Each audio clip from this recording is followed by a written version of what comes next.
Hello, everyone! Welcome to the Forest of Memories. I'm Zaruk, your guardian, your high remembrancer, and your arbiter. I hope you didn't get lost, my lovely, lovely visitors. Sorry we're starting a bit late tonight. Like I said on Twitter, and if you're not following me on Twitter, type !social into the chat, and you'll get a link to my Twitter. I was sore from work, so I just wanted to rest for a bit. But yes, though it's the end of the week, and I think we should do something chill. So we're going back to Power Wash Simulator, which I have been incorrectly calling Pressure Washer Simulator, but let's be real, it's basically Pressure Washer Simulator. Anyway, before we get started, I want everyone to know to make yourself at home, get comfortable, and as a heads up for tomorrow, I'm going to be doing Starship Troopers Extermination with Mira, Dragon VTuber, so look forward to that, and yeah. That's all the announcements I think I have. So sit back, relax, and let's get started. Let's see. There we go. Right, I was in the middle of cleaning the playground. I missed this. Ooh, it's good to be back.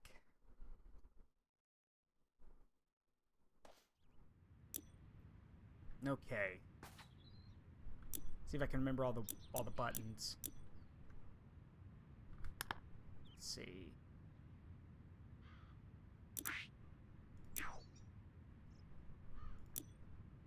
Right, let's see.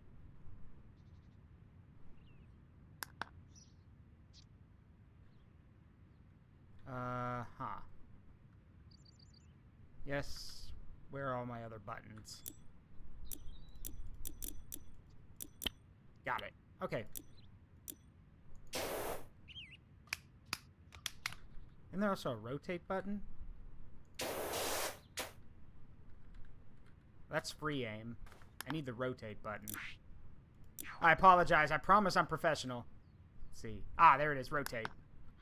There we go. Alright, let's see.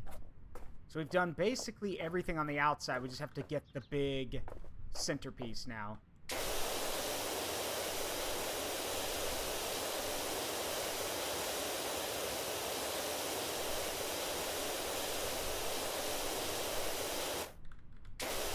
Wait a minute. There we go. So anyway, like I was saying, I hope you guys are doing well and that your week was good.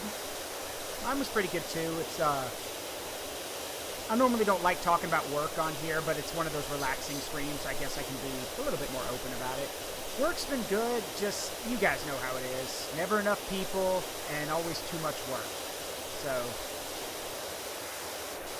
But as for there being not enough people, that's mostly not from lack of trying. Like, we've been trying to get more people. It's just things are getting in the way.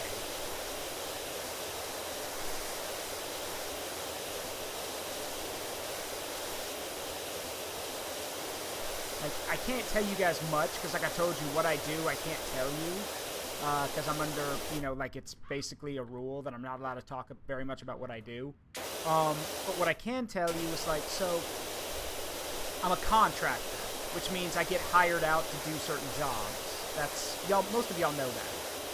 The weird thing is, so this job, I feel like might have gotten, like, what's a good word for it? I feel like this job was kind of, was just tossed together, because for one, not all of the contractors arrive. No, we got it in hand. I mean, we can do it, Andre. The problem is that it feels very slapdash, if that makes any sense. And disorganized. Not all the contractors showed up at different times, and when we did arrive, not everything was ready for us. So for the first month, for example, when I got there, I wasn't even working with the contractors. I was doing other stuff because they didn't have anything for me to do. I was just helping out other people who needed help at our work location. So there's that. And the other issue is that, so back in March, we were supposed to get our own personal, like, how do I put it? Project lead. This lead was supposed to be responsible for telling us, here's what we need to prioritize on. Oh, and hey, Mouse, how you doing? Ah, hello, Red Mage, and hello, Fountain. Thank you. Hello. Thank you, baby. Show love 100. Hello, my baby. Tilda hype love 1. Zaruk W smile. Zaruk George clean it good. So, there's that. But here's the problem. You'll notice I said in March we were supposed to get a project lead. Well, then we were told, oh, well, the project lead's not going to be there till April. And then we were told, oh, no, he's not going to be there till May. And then we were told, no, scratch that, June 1st. And now we've been told, oh, well, so it's probably not going to be till August at this point. Like, and you want to know why? Here's the thing. It's not the project lead's fault. It's because, like I've told you before, I work in a military base, and it's like a military, like, we do contracting work for the military. He hasn't gotten his orders yet. So until he gets orders telling him to redeploy from where he is to where we are, he can't do anything. So, yeah, bureaucracy. Straight up bureaucracy getting in the way. And what's annoying is that every week, these guys, like the people we're, like the government people, not our contracting people, the government people, reach out to my supervisor and are like, hey, we want an update about how you guys are doing. Have you made any progress? And every week, it's the same thing of, yes, we've made progress, but there's a lot to do. We don't have any direction, so we're just doing a little bit of everything. Like, what do you want us to do? And the response is always, not our problem. That's for you guys to figure out. Actually, I take that back. That is, you guys want to know exactly what they told my supervisor? Get this. Okay. So, naturally, my supervisor has been upset and basically told them, look, what do you want us to do? Like, we need, like, the bureaucracy's killing us. Like, we don't even have, like, what is the chain of command here? Who do we respond to? Who do we report to? And this person on the phone tells my boss, my supervisor, directly over the phone, basically to his face, I don't know and I don't care. You guys are the ugly redheaded stepchild in this. Nobody cares what you're doing. Nobody cares what you do. As far as we're concerned, just keep doing what you're doing, and if your contract doesn't get renewed, we don't care. Like, just, wow. Could you, like, yeah, tell us how you really feel. Like, just... Now, naturally, my supervisor got very upset about that, and got very angry at that person, but still.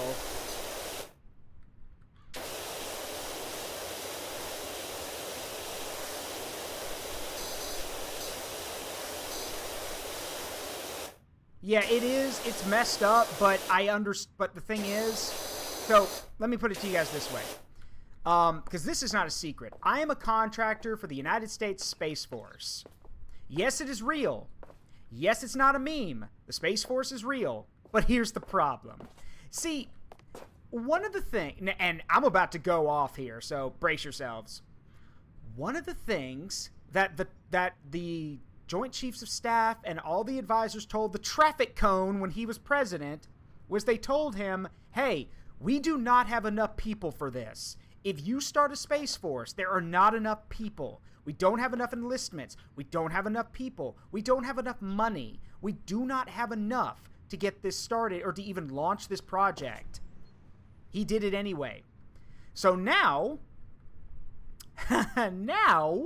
Space Force exists, but the problem is that almost all of its people, almost all of them, are Air Force transfers. Majority of the people who currently work for Space Force are just on loan from the Air Force. And this means they can get called back to the Air Force at any time, and nobody cares about us. Like, well, I'm not part of the military. I'm a contractor for them, but nobody cares. Nobody cares. So we are literally left in the lurch wondering, wait, what are we supposed to do? And as that guy said, nobody cares. You're the ugly redheaded stepchild. Nobody cares. So...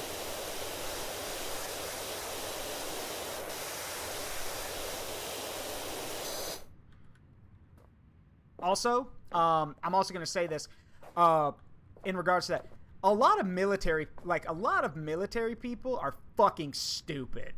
Like, I have I'm sorry to say it. I did not think that military people could be that fucking stupid. They are stupid. They really are.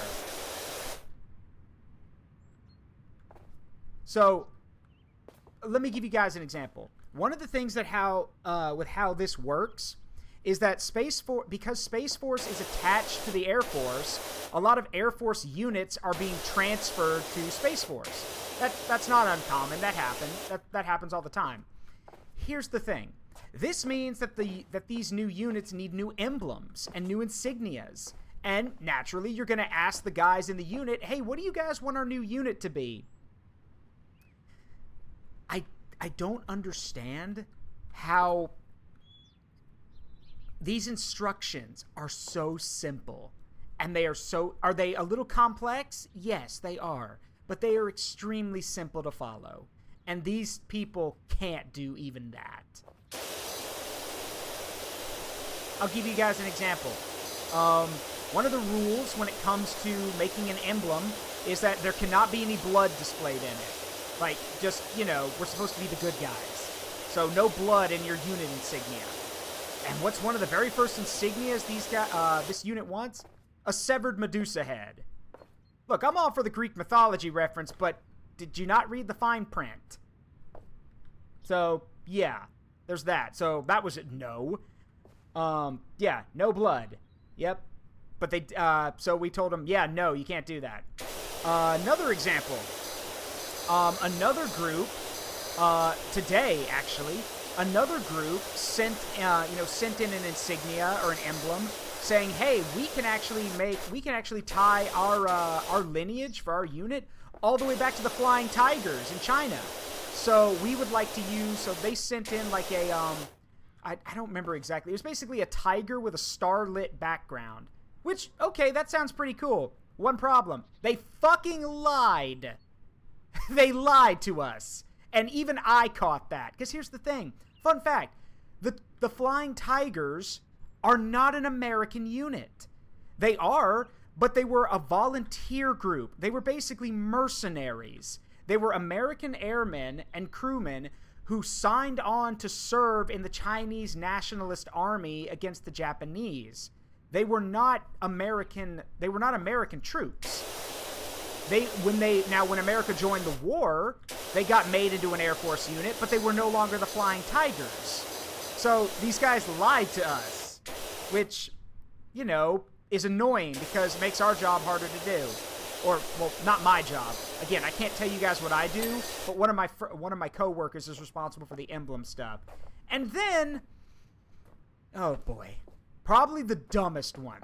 So, one of the other rules when it comes to making insignias and emblems is that it must go through the diversity, integrity, and inclusivity check.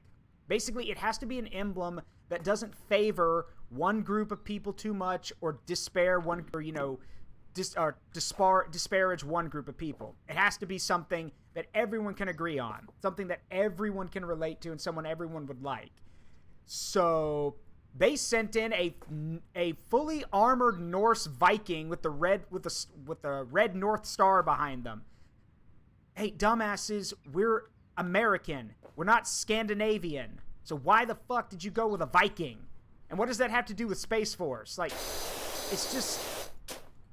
And yes, Mouse, you're right. Why not go with the Medusa head with no blood? That's what I said. I was like, you want to go with the Greek mythology? Why not just go with Athena's shield with the Medusa head on it? Why not do that?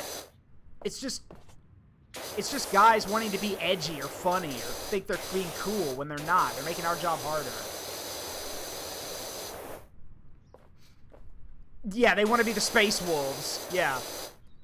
But it should be noted, I think they equally hate my friend, my coworker who's responsible for doing the emblem stuff, because he's told a lot of these guys no so many times because of their. And again, it's not his call. He just has to follow the instructions, and these guys don't seem to get that, so they've gotten very upset with him. So, license the space. I mean, look, that's not a bad idea. Honestly, though, I was the one who said, I'm like, what you could do is do a what you could do is do a do like a fight a space shuttle, you know, flying toward the North Star, and have, and you know, say like, you know, have it be to boldly go, which, yes, it's a Star Trek reference, but it's, again, it works when it comes to space stuff. To boldly go, which is the final frontier. We go boldly into the night. I mean, the other idea I had was second star to the right, straight on till morning, but we'd have to get permission from Disney for that. So, and there were others people came up with that, like, well, not them, not the soldiers, like the people that are my coworkers and I. Somebody said that you could, you know, somebody said you could do, if you wanted to be funny, you could do a chimp in a spacesuit, which would be kind of funny. I'm not gonna lie, that would be kind of funny.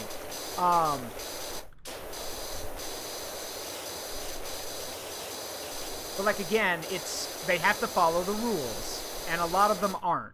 So,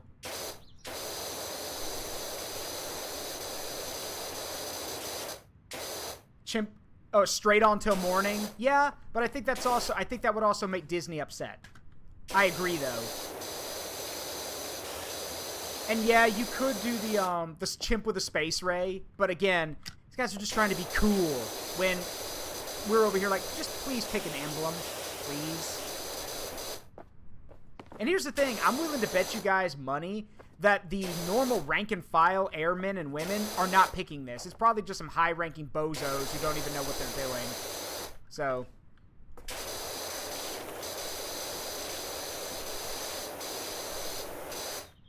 also, I'm going to end this. I'm not going to talk too much more about this because, you know, I don't want to, like, say something I'm not supposed to and get in trouble. So, I'm going to leave you guys with this. And this is something I've noticed because I work at a military base. So this is just something I've noticed, but it applies to all military people. And you could tell me I'm wrong, but then that just means you haven't met someone yet. So here's the deal. And this is the way I see it. There are two types of people who come out of the military. The people who realize that their time in the military is over and they need to transition back to military life or civilian life, and they can do that. And then there's the people who were probably officers or people of that variety who can't get over the fact that there aren't people kissing their ass every day. So even when they go back to civilian life, they need to have people tell them how important they are and how special they are and how smart they are. And if they don't get that, they get really pissed off and they take it out on everyone else. Yeah, they're gonna take the piss because they run out of fucks to give. That's fine. But I stand by my point about officers, because look, here's the thing. When you come out of the military, again, I'm a civilian, don't take what I say with a grain of salt, but when you come out of the military, most civilians will respect your service, but they don't give a shit who you are or what you've done. You're not in the military anymore. They're not in the military. So your military authority means nothing to them at all. So if you come out of the military thinking, oh, I'm a civilian now, but I still have my officer authority. No, you don't. Nobody cares. And I've seen it like that, and I hold true to it because guess what? My immediate boss, not my supervisor, my boss, well, temporary boss, the guy who's supposed to be our boss is supposed to show up in August. But the guy who's our temporary boss, oh my God. Like, I have never detected so much fragile masculinity. It is like, it's on full display.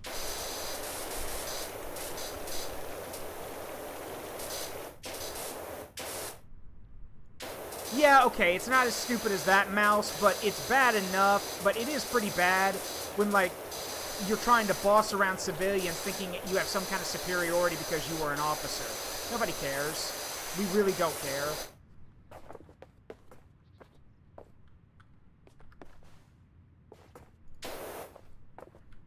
Get this ladder set up. There we go.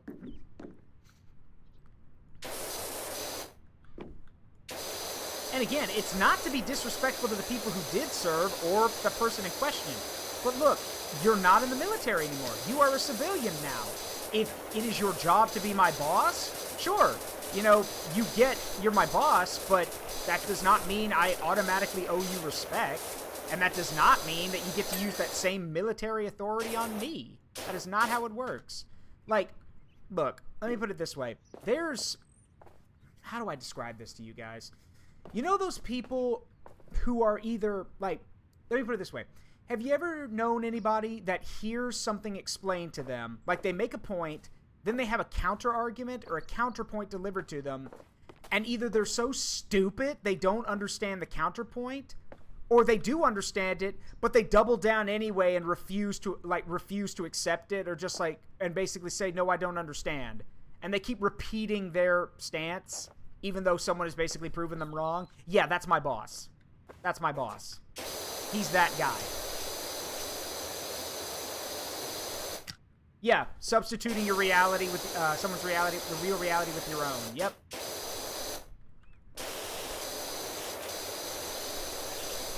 He's also, oh God, he's also the kind of boss that, you know, like he's always wandering around looking for the person he needs to talk to. He won't call them on their office phone, or he won't email them. No, he's got to be up and be moving to talk to them. You know, he's got to go run around and talk to them, which I get. Sometimes that's faster. I understand that. But it's frustrating because he's always peeking in on people, like to find them. Or I'll give you another good example. This one happened like a few days ago. So I love my supervisor. He is super cool, super chill, and very funny. I was talking to him. We were talking about what we've been doing over the weekend, and my boss is like comes in and sees that I'm talking to my supervisor. He needs to talk to my supervisor. So, you know, rather than coming back later or emailing him or doing something else, what does he do?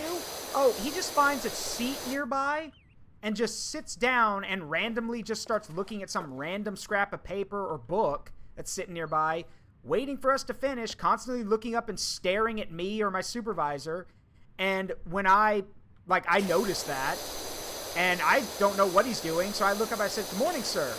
And his response to me is not, "Good morning." No, it's, "Oh, I'm sorry. Don't let me interrupt your riveting conversation, but I need to talk to your supervisor."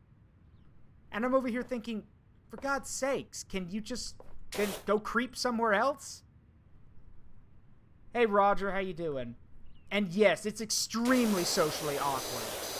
But again, I'm willing to bet he was somebody, when he served, he probably was an officer who had people kissing his feet. And now nobody does that. So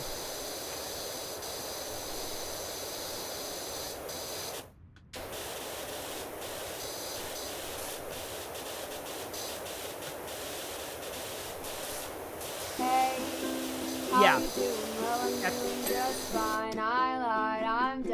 Yeah, that's basically it, Josiah. What job is this? I can't, it's my job, Roger. I am a contractor for the military, but I can't tell you what I do. Sorry. Let's just say I do stuff. I'm not a soldier. I basically do boring stuff for the military. Let's put it that way.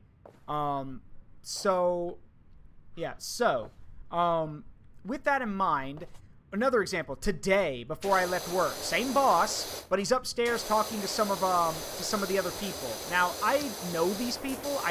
They're the people I worked for before all the contractors showed up. I worked with these guys for a month. I love them. They're great people. But he's talking to them, and he's asking them like, "Hey, what do you guys need to do your job better?" And both of them, both the leading guy and the expert, are both like, "Well, we need more people." And his response is like, "Why do you need more people? The time tests show that you could get a lot done just with the people you have." To which the expert responded, he's like, "Yeah, except the manager's leaving soon. I'm old, and the two other people you have up here are also old. There are no young people up here. Because if you want to expect high output, you're going to need younger people who can actually do this kind of stuff that you're asking for." And he's like, "Well, we don't have any young people." He goes like, "And they would need to be trained, which would make them less efficient." And the expert's like, "Well, yeah, at first, but once we teach them how to do things, they can take over and be more efficient." And apparently that didn't click, because my boss is like, "But the time test shows you guys," again, always, "but the time test. And I'm over here filling out a weekly report thinking, oh my God, shut up. Both the both the leader and the expert have told you what's wrong. And you are flat out ignoring them, trying to be lazy or trying to dump more shit on them. Like, it's just, it annoys me. And to be fair, to play devil's advocate, I know that manpower is hard to come by right now. It is. But the thing is, and that's what he said, he was like, you know, it's hard to get people. And you guys are going to love the expert. His name's Jerome. Cool dude. And he said it best. He goes like, how? He goes like, young people around, he goes, a lot of young people want to work. They want the opportunity. They want to work. The thing is, we can't offer them anything. What we offer is, you know, job security, but a lot of them are either just getting into the job market or they're looking to advance through it. They don't want something stable. They want advancement. And that's not something we can offer unless, he goes like, you're willing to do that. And again, my boss is like, but why? You four can handle it just fine. The time test, and he says, he goes, stop talking about the time tests. He goes like, you want us to do more. We can't in the future because we don't have the manpower. So you either need to hire more people so we can train them how to do this and have more people, or he goes like, or you're not going to get what you want. And just the fallback on of, well, if we get too many people and you all do all this stuff, there won't be anything left to do. To which the expert's like, there is a shit ton of stuff to do here. Do you know how many, and I love that he knows this.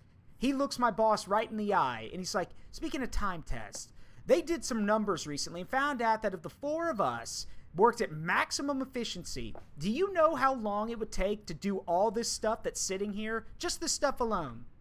150 years. Yeah. Like, he goes, so don't tell me that there's not stuff to do. Like, it's just, I swear to God, if your leader and your expert tell you, we need this, swallow your damn pride, and even if you can't do it, try to figure out try to find some kind of compromise. Don't sit on your ass, you know, with your thumb up it, and just keep saying, and keep coming up with excuses. That's not a leader. Ugh.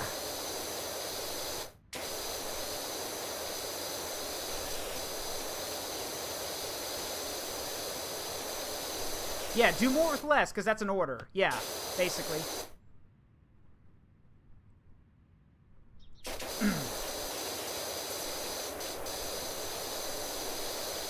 Let me put it to you guys this way.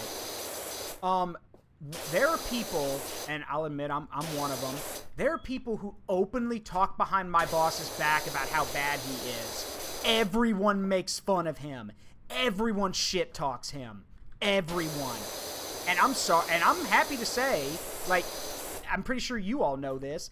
If your own employees are talking shit about you behind your back and making fun of you, that means they're not afraid of you, and it means they don't respect you. So, like, a little ribbing is fine, but no, there are people just straight out making fun of him.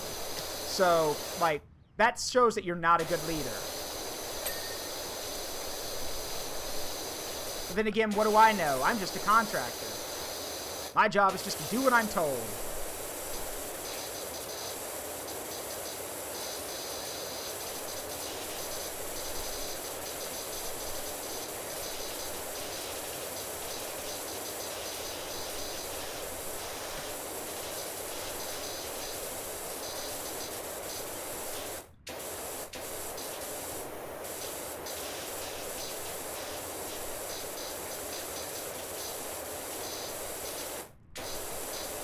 You telling me each one of these things has to be cleaned?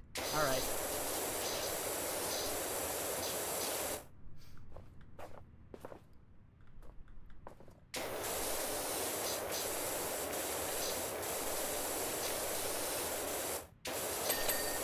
Well, okay, I take it back. Here's the thing. I can't say one nice thing about what I do.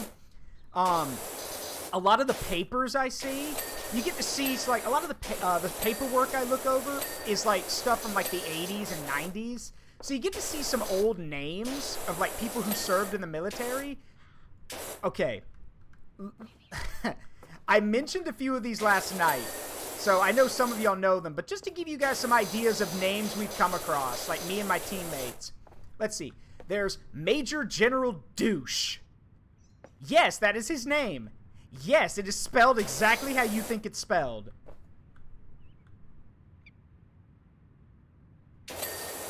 That poor man. There's Major Keck, and yes, it's K-E-E-K, or sorry, K-E-K-W. It's like K-E-K, like Major Keck. So now me and my coworkers are always saying that's gonna be a Major Keck W from me.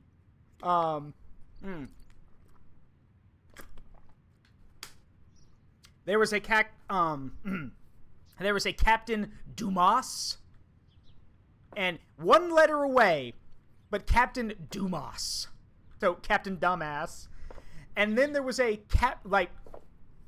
from the actual United States Space Force Command, United States Space Command, Captain Kirkwood. If he didn't have that last part on his name, it would have been great. Captain Kirkwood. Yes, I'm not kidding. Captain Kirkwood.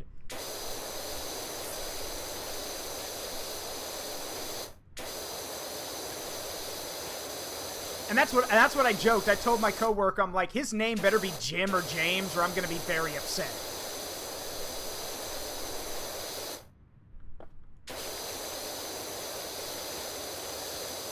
There's a lot of silly names.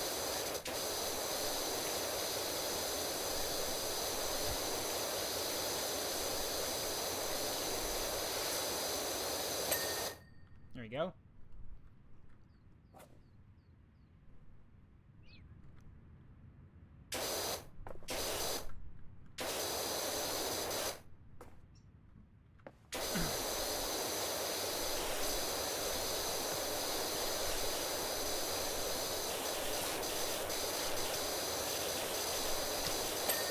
Go.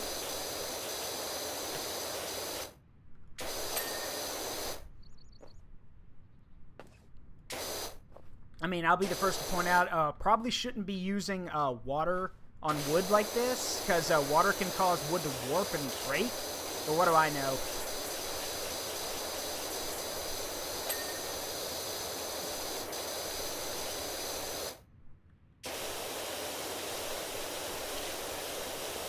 But yeah, that's just some of the funny stuff that happens at work. That's the thing that keeps us sane, is all the funny shit.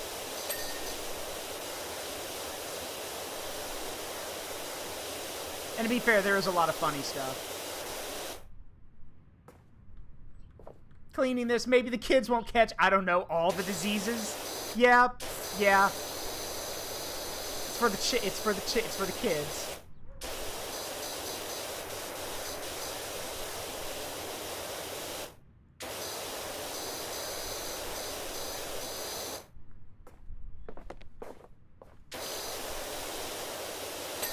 Go. Yeah, the kids will read disease. Yes, they will. Yes, they will. And I think, Amina, you work with children, so I'm pretty sure you can verify that that's correct. That you can clean something, but then a child will re-diseasify it in like a day or two. The germ farm. Hey, they gotta build up their immune system somehow.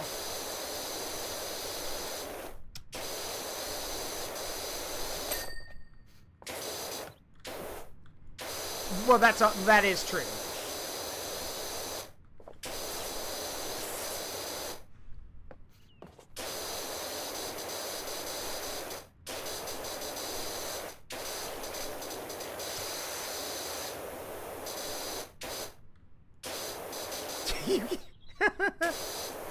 I mean, you're not wrong, Jarrett. You're not wrong at all.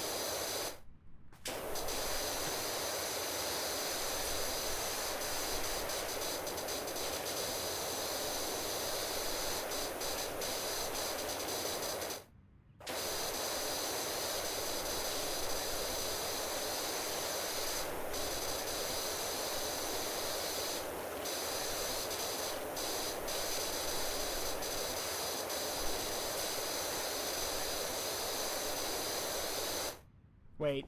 Go gadget germ detector. Oh, dear Lord!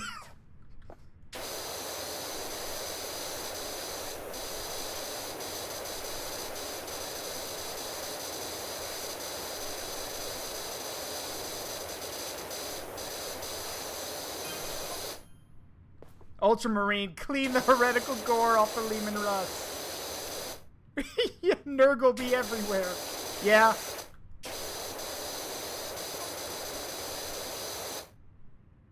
Wait, I still wonder why they use those fancy pants shock-absorbing rubber compound for the playground flooring, not good old-fashioned creosote. What? Creosote? What? Hold on. Creosote? Is that a real thing, or are you making that up? Hold on. To the internet.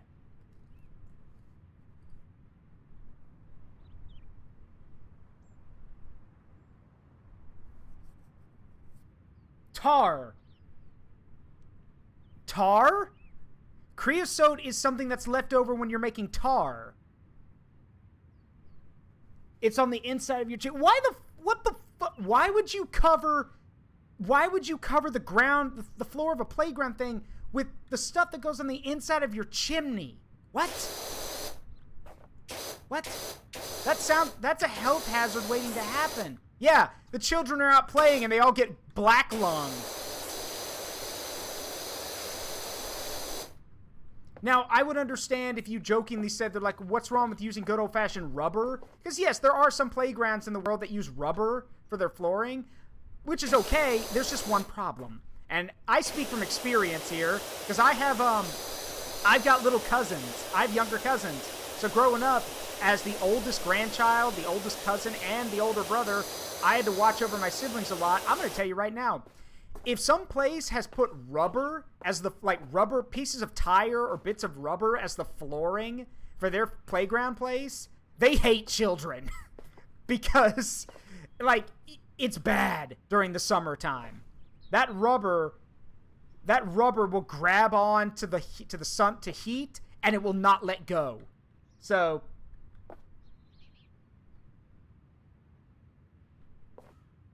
yeah, yes, the floor is made out of cancer.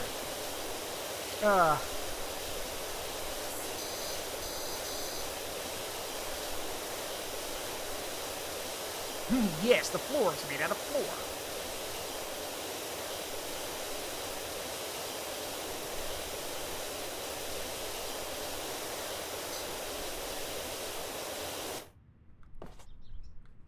Yes, and Red Mage is also right. Making the playground floor out of rubber also makes it get super hot. Yep.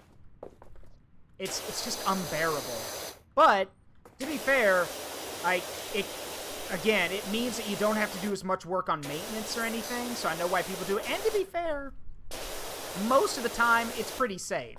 So, just during the summer, it's awful.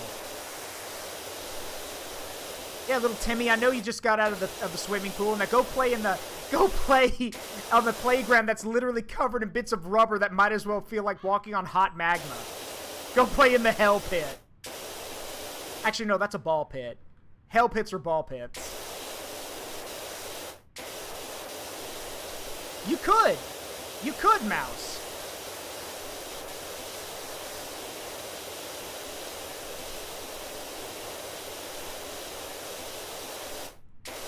And yes, for those who are wondering, they're like, wait, Zaruk, what do you mean a ball pit is a hell pit? If you know, you know. You know why I said that. And for those who don't know, pray you never find out.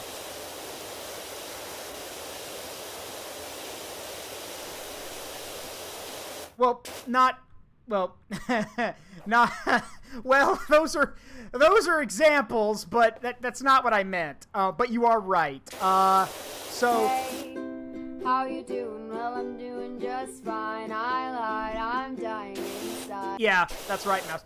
Well, aside from the things you find in it, it's also the problem that ball pits are extremely filthy. It's very difficult to wash them or treat them, so yeah. Y'all know the joke about kids getting, or it's not even a joke, like they joke about it in TV shows and everything, with the whole thing about getting pink eye in the ball pit? Yeah, that's not a joke. That actually happens. So, yeah. There we go. Yeah, let's not talk about DashCon, please. Please, let's not. It is better that some things be forgotten, lest they be like the Chaos Gods. The more you remember them, the stronger they become. So let's just not. Let's don't and say we did.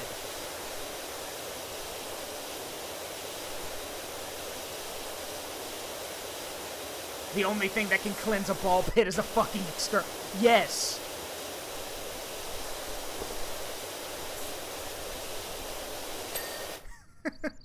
Why am I now imagining a dude that looks like my guy, like a cleaning guy, showing up with this tons of like bleach and cleaner? I have arrived, and thus I perform my sacred charge. In the name of the God Emperor and of his holy Inquisition, I decree exterminatus upon this ball pit. May the Emperor hold justice in all accounts. Proceeds to dump entire thing of bleach and cleaner into the ball pit with kids still in it. I'm sorry. Okay. It shouldn't be that funny, but woo, okay. All right. Because that's an exterminatus right there. It doesn't matter who's on the planet. You just burn the planet. It's the only way to be sure.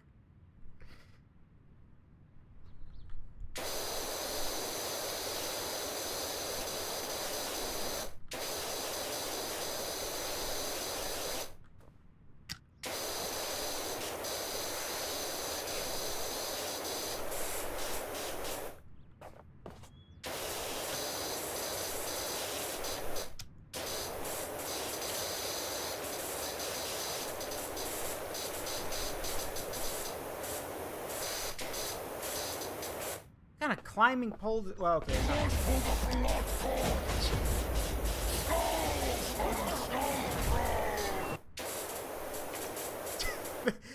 The janitor's battle cry when they leap into the ball pit to fight Nurgle. Blood for the blood god.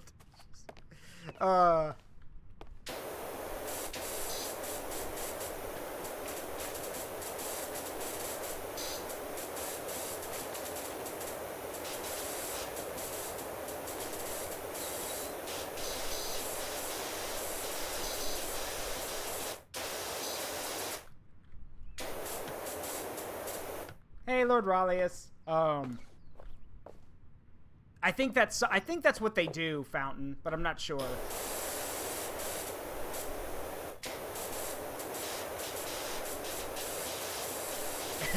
Okay, now you guys have got me wondering what a chaos-themed kids park would look like. And I just realized for corn, it's literally one of those things where they give you protection, and then you get like one of those inflatable bats or one of those rubber, like one of those Pugy sticks, and then beat the shit out of each other. Because that's an actual thing plaything that kids can do. Young kids, but like older kids, but kids nonetheless. So I'm imagining a corn berserker standing there, giving a 10-year-old a Pugy stick, and like putting a rubber helmet on him and goes like, now go, beat someone in Corn's name.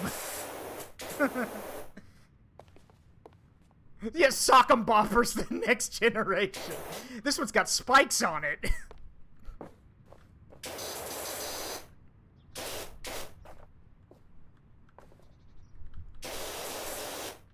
See, where's the...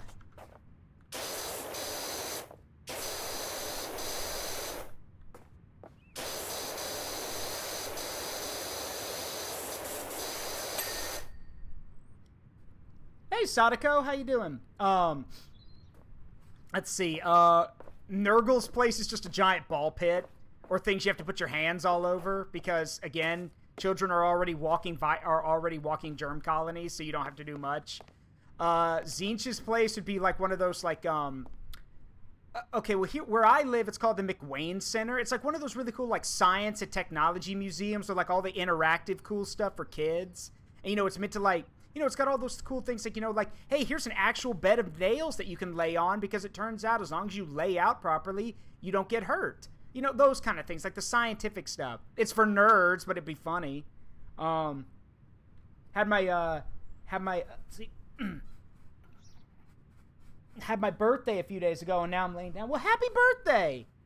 Happy birthday! I hope it was fun.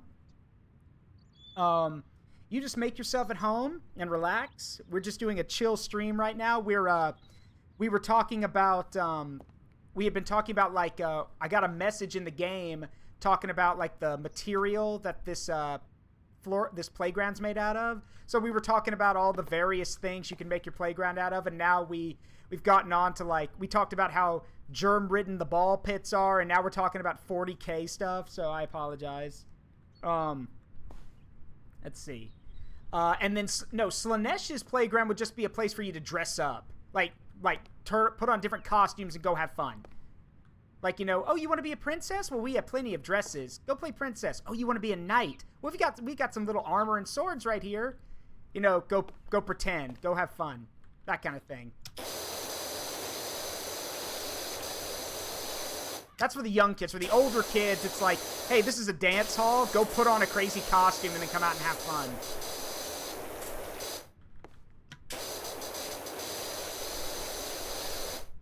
Or yes, Zinch's thing would also be card games on motorcycles. Yes, with a live DJ who refuses to turn the music down. Even suggesting to turn the music down will get him to look at you funny and then just crank it up even louder. Oh yeah, there was now there weren't any giant indoor playgrounds where I was growing up, but we did have the McWayne Center, like I said, which is this like really cool science and technology place that had like super cool stuff to do. Like I remember it was one of the first times I ever saw virtual reality stuff for the first time. They had a I'm trying to think of some of the other stuff. They had cool stuff you could do with lasers and all that other kind of stuff. They had live science performances where like you could see them make got to see him make carbon, like, live on stage with sugar and sulfuric acid. It was cool. Those people love their jobs. It also had an IMAX theater in it, so you could go watch a lot of cool IMAX stuff. If any of y'all even know what an IMAX theater is. I feel old.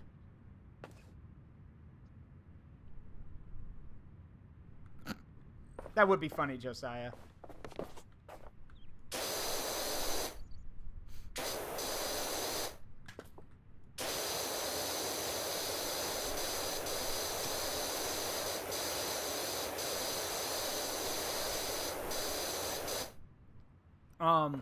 Yeah, for those who don't know what an IMAX theater is, it was basically, it's not as revolutionary now, but at the time, an IMAX theater was basically a theater which had the theater screen completely surrounding you. Like, it was a huge dome that, like, encompassed about 180, like, if the theater was 360 degrees, like a sphere, then the upper 180 degrees, like, the upper half of it was all screen. So you can get to see all the crazy stuff. You mean Malal? I think you mean Malal, right? Or is he called Malice? I thought it was Malar or Malal. Anyway, he might be canon again. It looks like they might bring him back, if what I've read correctly. Anyway, enough talk about weird kid playground stuff. God, this is gonna take forever. I understand now why they added the co-op function for this game, because I can imagine doing this in co-op would be really fun.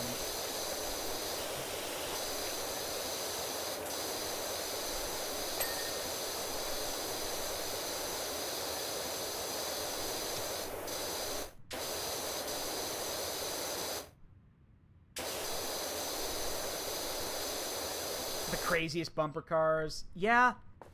Gosh. I remember there was this place, it's still around, but at this place down in Florida, when my family would go on vacation, like the whole family would go to our like place in Florida, or we would go visit family down there. I remember there was this, it's still there, but we've long since outgrown it. There was this really cool, like, not an amusement park, but it was this go-kart place. And the main attraction was the go-karts, but they also had like this massive mini golf course. They had like a huge, well, not a huge, but a good arcade you could go play at. During the summer, they'd have bumper boats set up.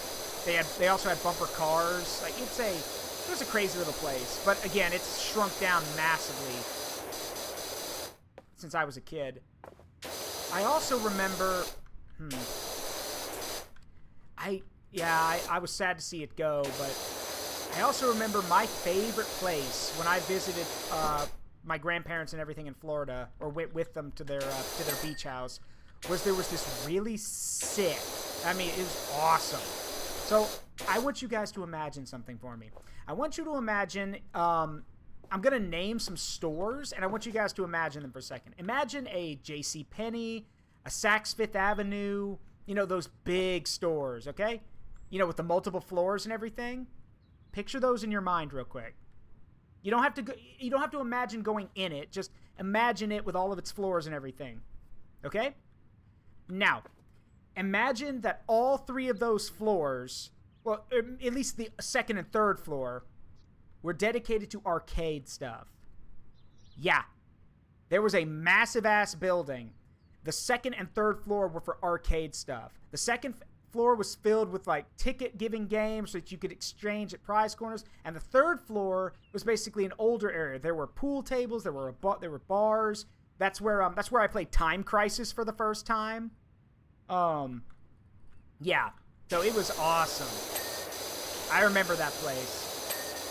Eventually, though, they had to downsize it, and then eventually they permanently closed because arcades just, you know, don't generate as much money as they need to.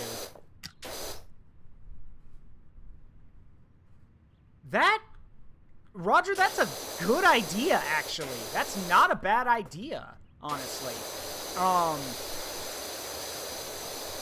I mean, look, if Universal Studios Japan can have a Monster Hunter themed, like a Monster Hunter themed park, we could get away with a Call of Duty park. I would love to go to Universal Studios Japan and see the Monster Hunter thing. That place looks so cool.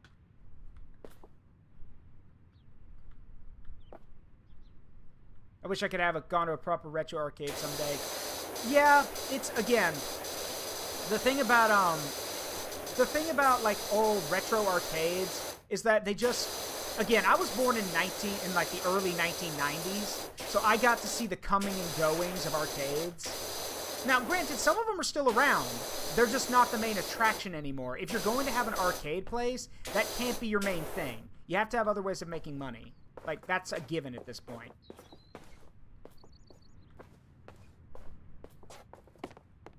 You need a little revive. I will never forget that sound, that jingle.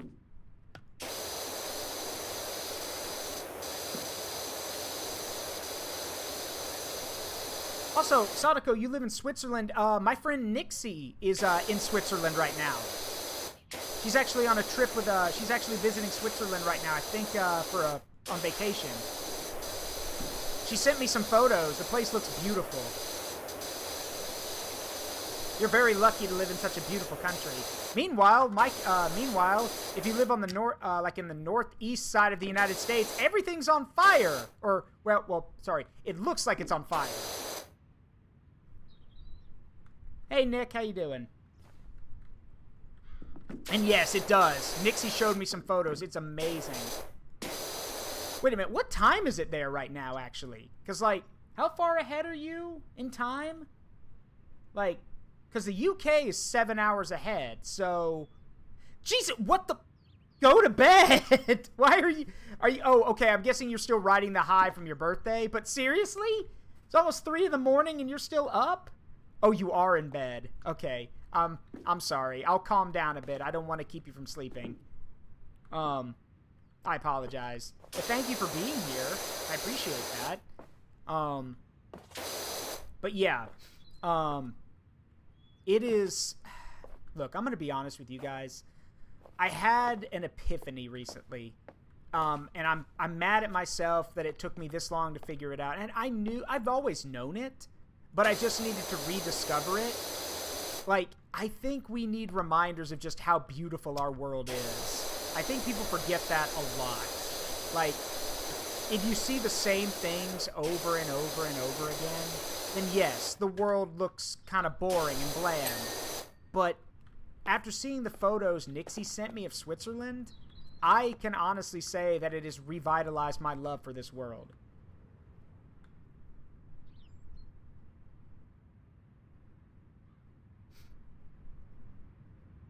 Let's see, But yeah, I'm glad you're going to get some sleep soon, Sadako. But yeah, look, I know this is going to sound very preachy, and I don't mean for it to, but you guys hear me out. When you have the opportunity, just go outside and take in everything, and just realize how kind of amazing everything is where you live. Not just, and I don't mean the cityscapes or the buildings or anything, I mean the natural world itself. That's what I mean. Just take in the sights for a bit. And I know someone's going to say, Zaruk, is that a fancy way of telling us to go touch grass? No. I'm telling you to go enjoy the world you live in. Big difference. Touching grass is meant as an insult. I'm telling you to go love where you are.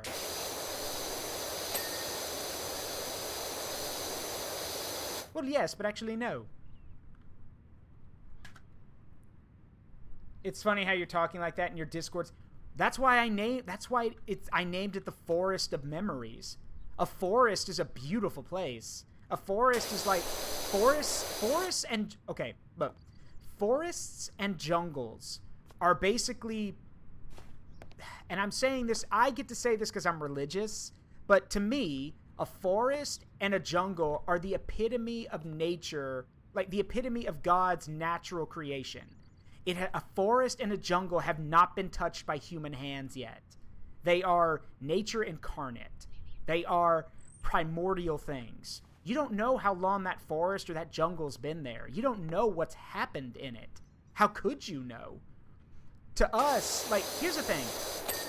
A human being is technically the top thing on the food chain, right? Okay. Knowing that, go walk into a jungle. Go walk into a forest. Do you feel like you're on the top of the food chain anymore? The answer is no, you're not.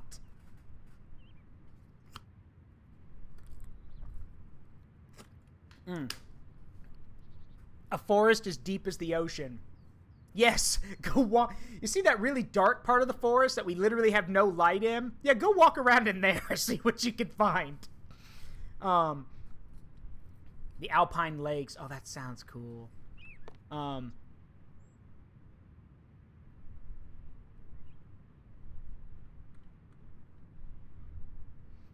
I think black bears abound. Wait, is it? Okay, wait. Okay, yeah, I remember. With grizzly bears, you can get on your knees and, like, you know, get into a ball and play dead, and a grizzly will leave you alone, but you gotta fight a black bear. A black bear you have to fight. A black bear will eat you.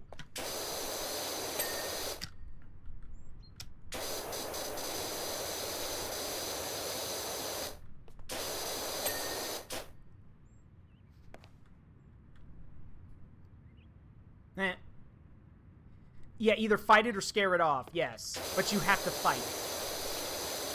With grizzlies, you can just be submissive and they'll leave you alone.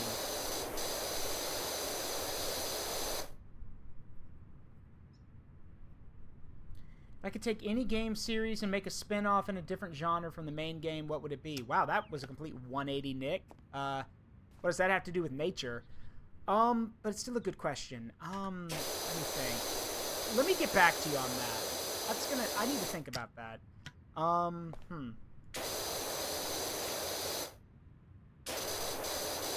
Because I don't, like, I play a variety of games, but they usually stay in the same categories.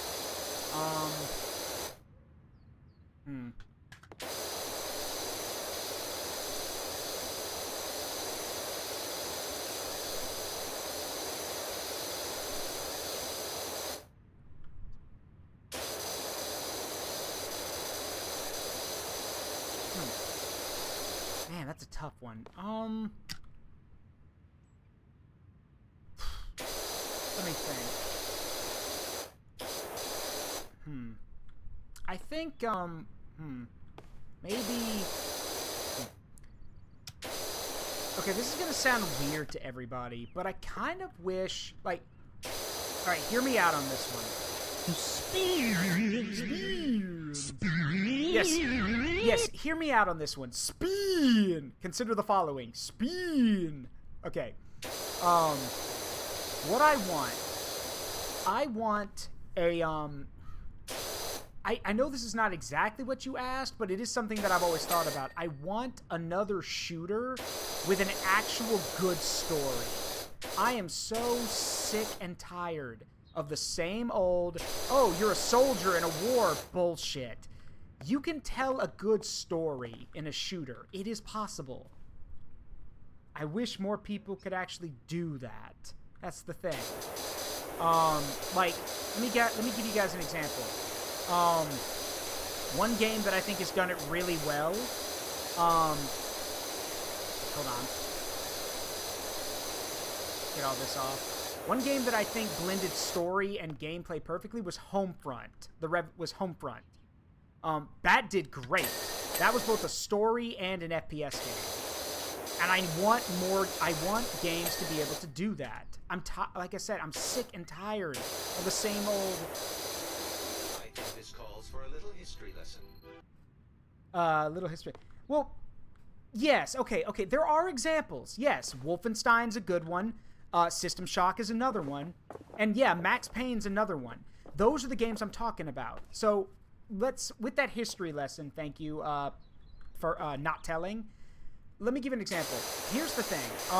We'll use Homefront as an example because I brought it up. Homefront has a ridiculous story that it's so ridiculous that it makes no sense, but at the same time, it's so outrageous that it means you can tell a good story with it. Because remember, sometimes you can make things like so ridiculous that that you can make something good out of it. So the plot for Homefront is that the United States is invaded and occupied by North Korea. I have a feeling I'd lost some of y'all. Hang on, stay with me. So a lot of stuff happens before that, but suffice it to say that that's the whole point of the game, is that it is basically the United States under occupation. So you're playing as like with members of a resistance movement. Now the reason it's such a good story though is because you get to know these people. You get to know your little resistance movement. You get to see how these people live their lives and how they exist in the world. And you get to know and care about them. And it's different because rather than it always being like, oh, you're the one man, one woman army who can do anything because you have the best equipment and the best stuff in hand. Homefront says, no, you're not. You find whatever you find and you make it work. So there's that. It is good storytelling is hard. It is. It is very hard to do good storytelling. But it can be done. Wolfenstein does a good job of good storytelling, though there's a lot of parts of Wolfenstein that I think are a little too ridiculous. But BioShock and Mass Effect. But remember, Mass Effect is an RPG game. It's an RPG game, so it has to have a good story. BioShock, I don't know if I'd say, well, I guess you could say BioShock has a story, but again, yeah, you know what? You're right. BioShock is a good storytelling game. But again, it's a very rare thing because so many of them, the problem is, it's not that the idea of telling a story in a shooter game is old or is new. It's not. People do it all the time. But the stories are usually the same thing over and over. Like, you can be creative. You can, like, you can come up with new ideas. Like, good example. So, let me give a good example. Back to Homefront for a second. When the game first starts, you are a former soldier, United States soldier, who's, out of service, and you get put on a bus to be taken away to a re-education camp, as they call it. And you sit next to one of these guys on the bus who tells you that he's also a former serviceman, and that he's like, hey, I know some resistance people. We can get out of here. We can link up with them, and we can actually do something about this. Then another bus rams into yours and kills everyone on the bus except you, even the guy you were talking to. So in one literal swerve, literally, because the bus swerves and hits yours, the game basically says, yeah, do you think you were going to be working with another soldier and leading resistance movement? Nope. We've decided to literally crush that idea. Like we crushed this dude. Which, yeah, he does get crushed. So, again, it's nice to be able to, like, throw a wrench into things. Make people realize, oh, this is going to be different, isn't it?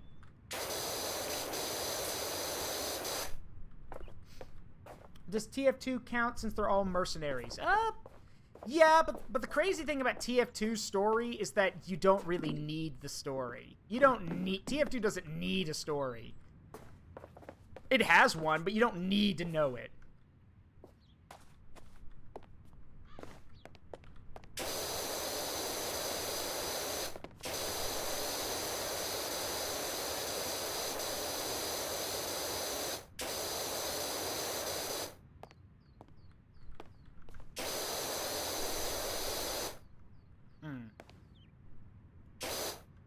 Wait, did I miss something?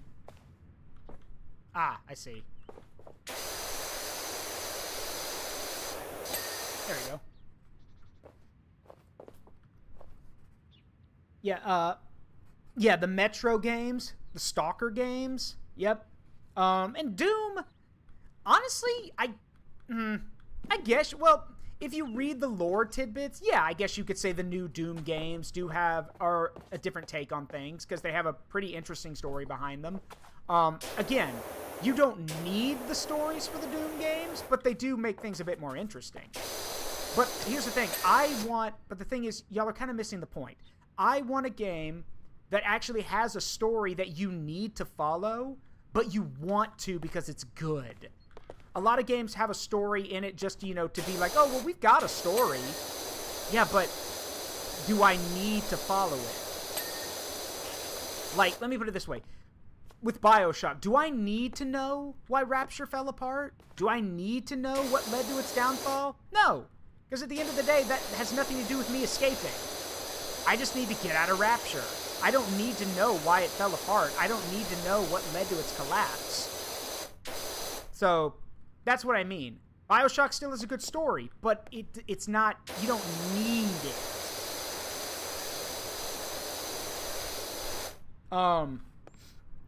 Yes, the story... yes. That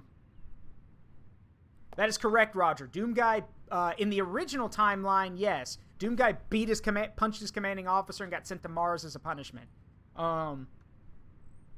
Yes, that's what I want. I want the story, like, the story is a vehicle that leads me along. Yes. So let's go to System Shock, which is a very good example. With System Shock, you need to know what happened so you can basically put a stop to everything. Now, granted, at the end of the day, it's pretty simple. Escape Citadel Station, stop Showdown. Pretty simple. But the reasons for why everything's happening, like, are given to you as you explore. You have to start putting the pieces together yourself. And, with something that's kind of a missing thing now, if you want to know what happened, sometimes you actually have to look for it yourself.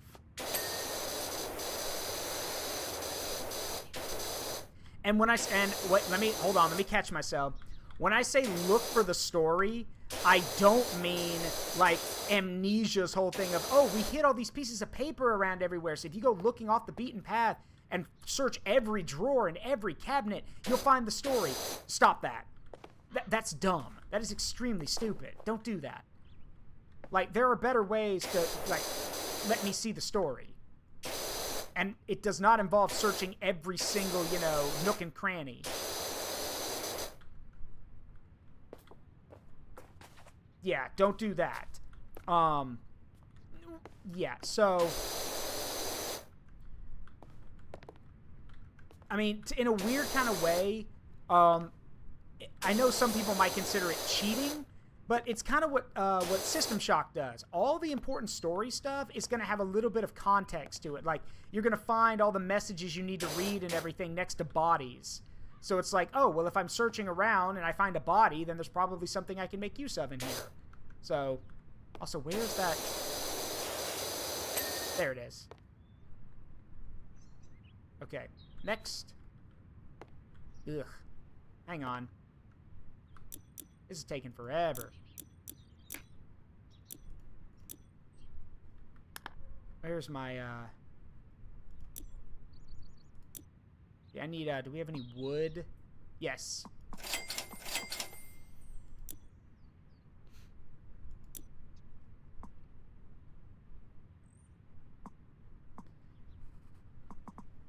And this is the, I believe this is the one I have, right? Yeah, the Urban X2.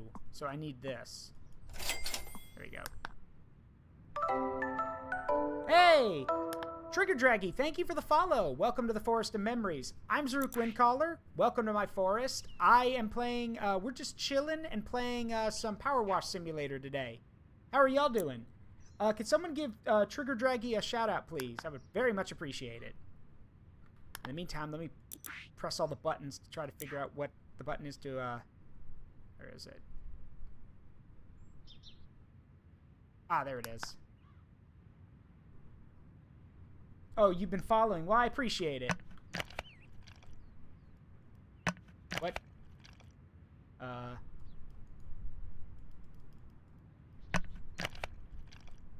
Is it equipped? No? Hang on a minute.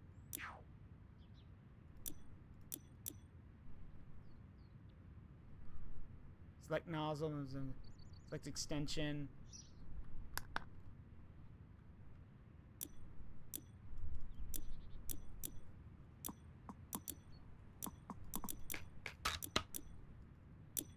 I bought the thing though, didn't I?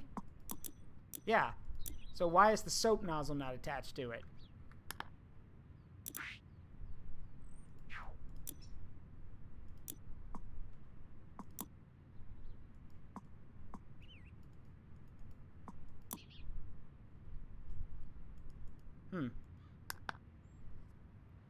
Or is it? Wrong sprayer. No, it isn't. This is the right one. This is the X2. This is the Urban X2.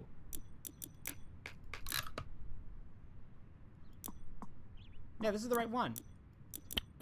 Got it. Spray nozzle. There we go. I got it now. Spray nozzle. Hello, friend. Oh, hey, Skyanite. How you doing? What's up? And yeah, appreciate, enjoy your lurk. Get set for the night. Well, this is a very chill stream, so hopefully this will help you calm down and relax. We're just talking, we're just shooting the shit and talking about random stuff, so y'all sit back and make yourselves at home. Let's clean some wood. Wait, what's that, how's that one jerk, not jerk, how's that joke go? New Zealand style dick sealant. Because I used to have a huge hole in my dick. But then with New Zealand style dick sealant, it looks as good as new. I'm gonna send these pictures to my secretary. Barbara loves my dick pics. Hey, get that squirrel off my dick! He knows he's not allowed on my dick. I'm sorry, and yes, I was saying deck, but with a New Zealand accent. That's a hilarious little, commercial. Oh, well, it's a parody, if anything. Was doing Ocarina of Time randomize. Whoa. More power to you on that one. How's that going? I could never play a randomized game, because the moment I'm like, that's not supposed to be there. Oh, boy.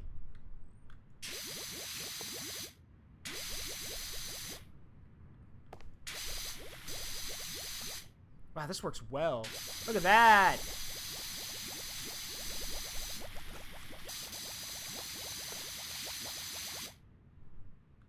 Getting tired, so I had to stop. Should be able to pick it back up on Tuesday. Cool. Sounds like it's fun, though. I've seen some people do Ocarina of Time randomizers, but like I said, I don't know the game well enough to do a randomizer, so...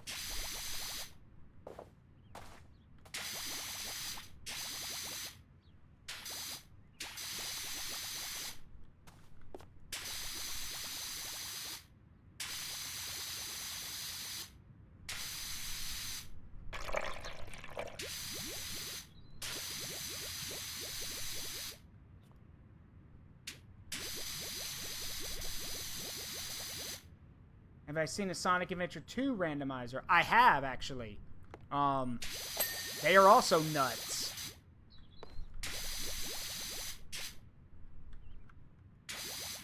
Again, I have huge respect for people who can do randomizer games. I cannot do that. They're fun to watch, though.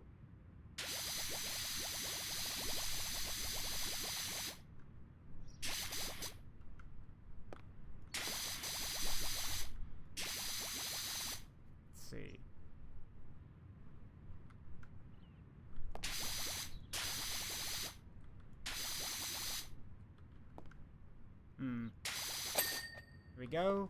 Support's clean.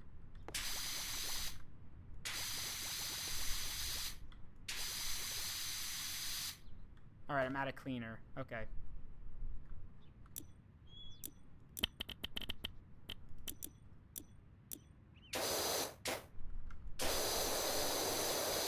Get rid of these ground-in spots in the gaps.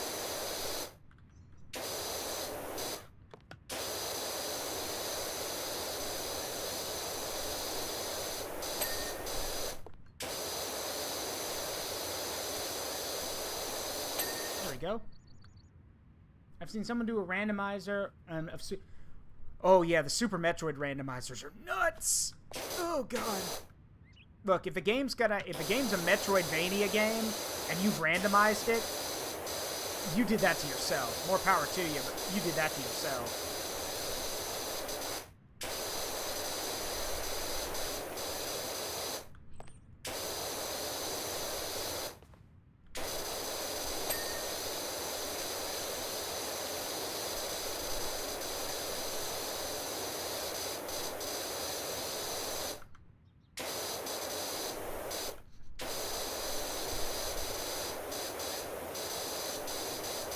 I'm gonna have to get the step ladder. Oh yeah, Super Metroid and A Link to the Past are probably the most well-known ones that I know about. Oh, come on. Okay, there we go. There we go. Let's see.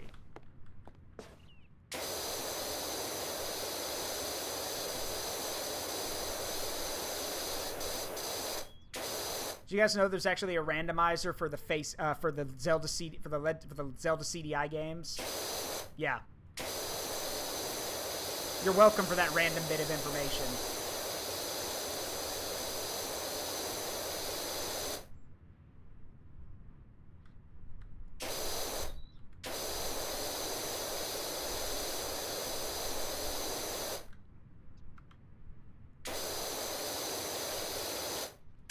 Yeah, why not make it more torturous?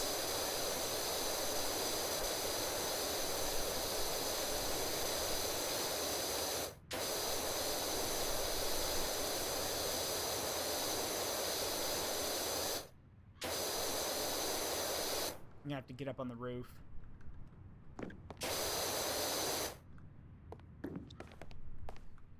Put me in the forever box? Hey. You can put me in the forever box, but you can't unknow the knowledge.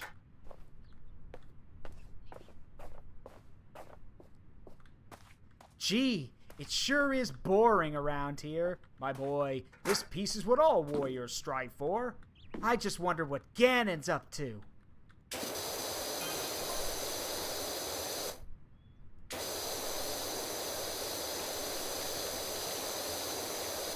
Yeah. Creosote is fungicidal, cheap, and an absolute joy to pour, but it's toxic if ingested. Yeah, Mr. Park Warden, that's probably why they used rubber and not, or whatever the material is, rather than that.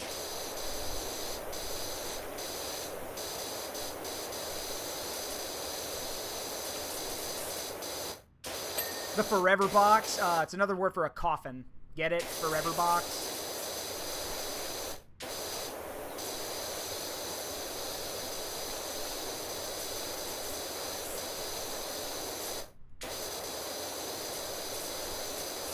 Speaking of Metroid, have anyone here played Metroid Prime Remastered yet? If you haven't, you're missing out. Metroid Prime is amazing.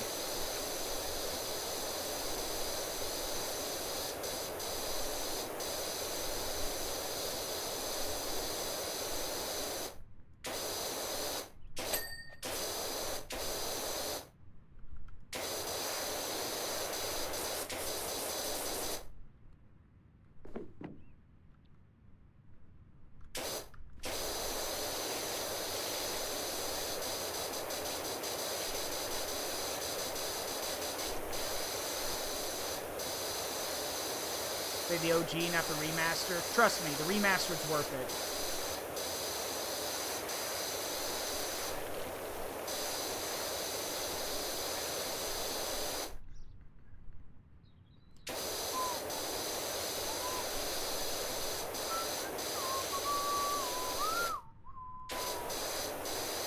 Also, like, Metroid Prime just has a... What the...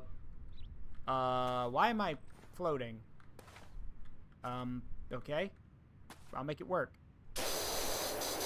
Metroid Prime also has a banging soundtrack. Like, Metroid Prime soundtrack is amazing.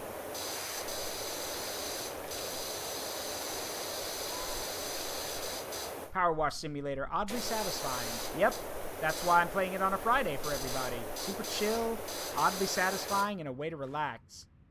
Weekend's coming up, just good time to unwind and chill. Whoop. Well, that's alright.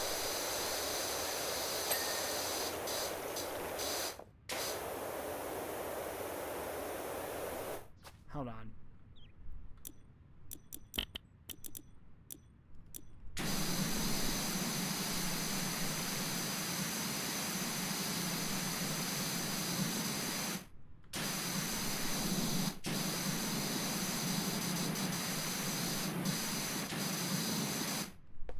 Gotta get those tough to reach spots.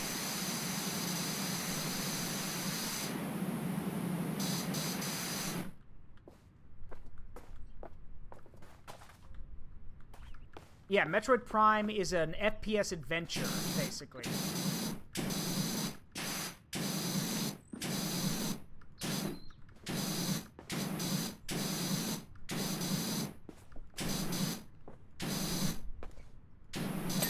There we go.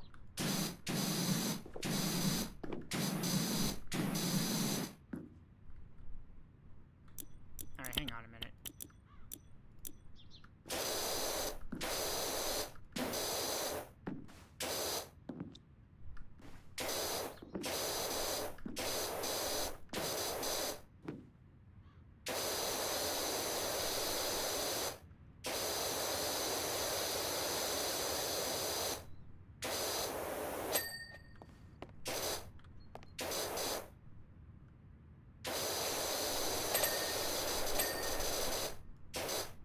Alright, almost done, it looks like.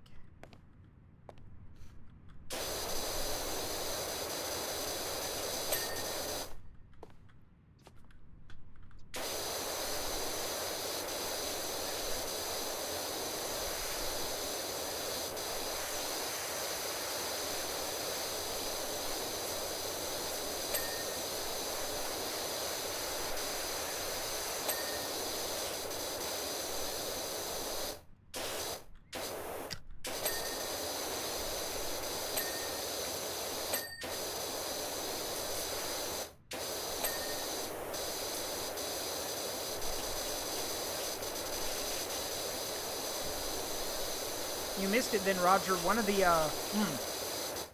I played both Doom and Doom Eternal way early on when I started my streaming side thing. When I started streaming, I played both games. At some point, we'll do the Ancient Gods, but I'm waiting for it to decrease in price first.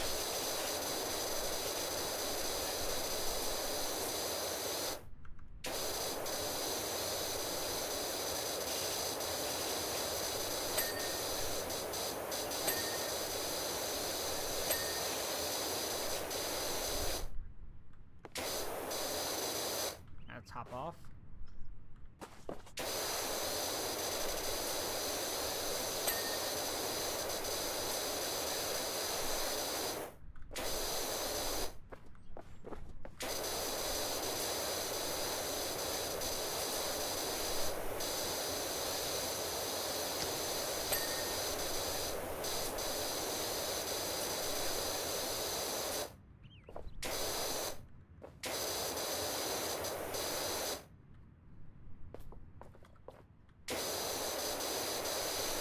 I hate these wooden slat things right here because you can't tell, like, they're so... Everything's so small, it's hard to guess where all the dirt is.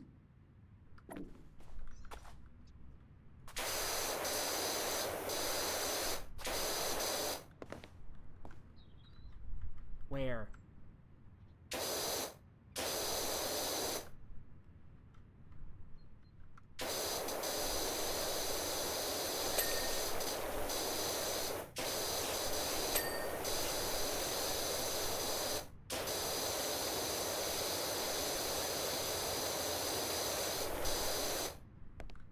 gotta break out the,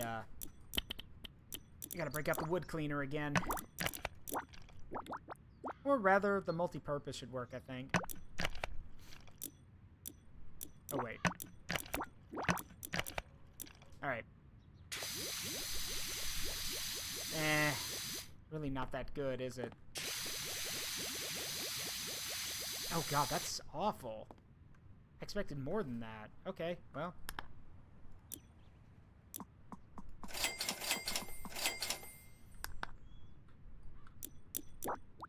There we go. Now then. Be gone, dirt. Purge it in holy bubbles.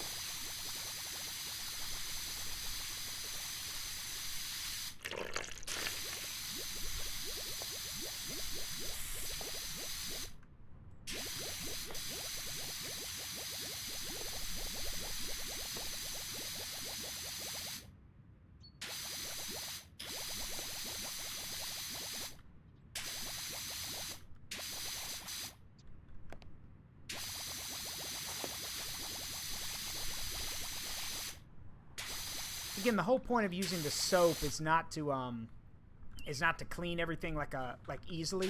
It's to break everything up so it's easier to, you know, to clean with water, like just the pressure washer. Okay. Let's get up on the roof real quick. You shall be cleansed. Be judged.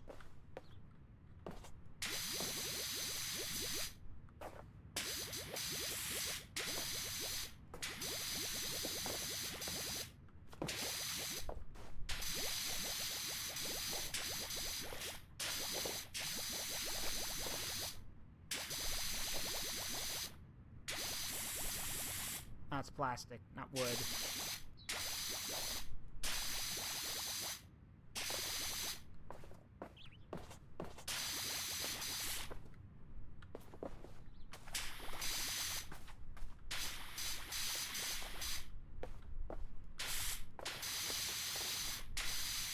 There we go. That'll loosen it all up, make it a little bit easier, so...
Bigger. Oop. Hold on, I have to turn that on. See, I always forget to do that now. Hold on, let me go ahead and turn that on for you. So yes, I have commands that will allow people to enlarge my model or PNG. Oh, good night, Nick. Guess you're heading to bed. Give me one moment. Mix It Up needs to install some new stuff real quick. What? Okay, never mind then. Hold on. Weird. Skip it. Alright. So, this is what it should look like. Give me a minute. Let it log in. Come on.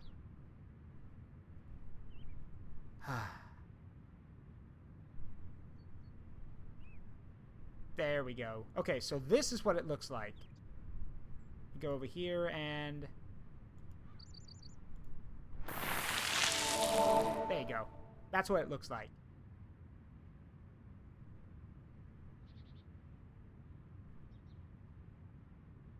Huh, weird.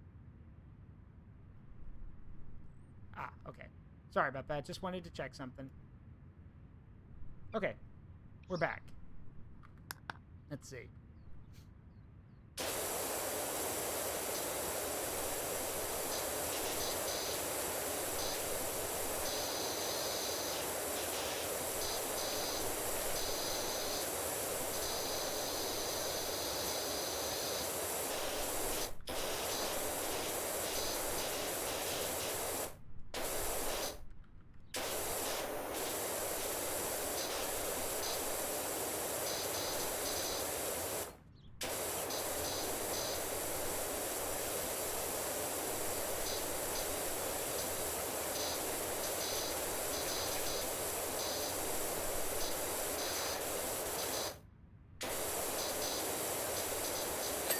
There we go.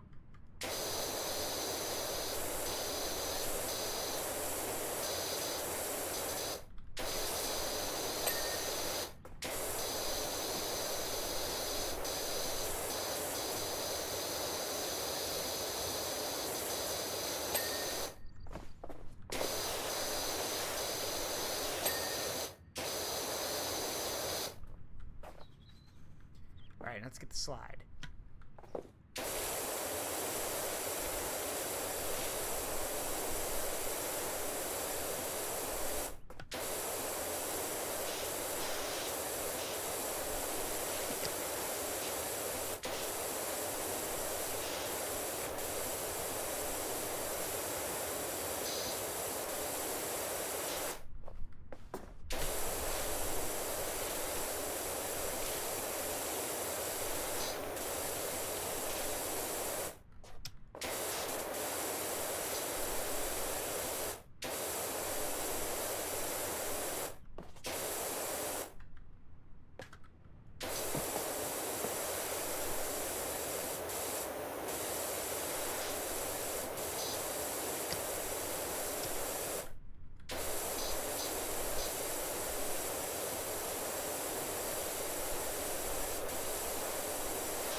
Go.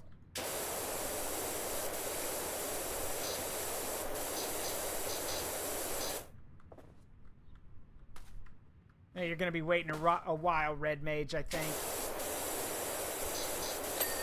I'm right there with you, though. I want it bad.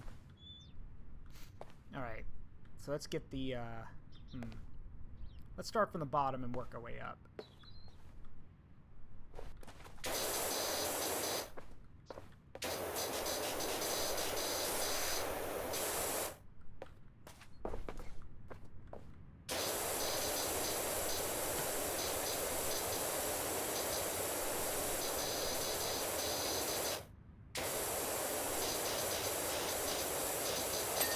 Go.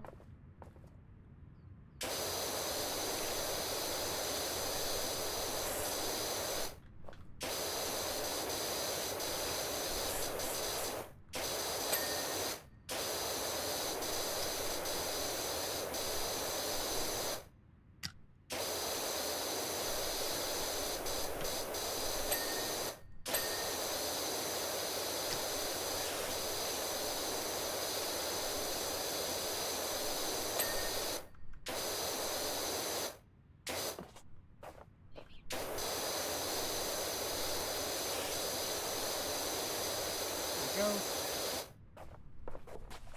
they will. They will definitely remaster the other games. Because, remember, the Metroid Prime Remastered was so successful, they had to make more physical copies. They're definitely going to remaster 2 and 3. Though 2 might be a little bit harder to remaster, or 3 might be a little bit harder to remaster, because remember, it used motion controls. So, yeah, might be a little bit tricky.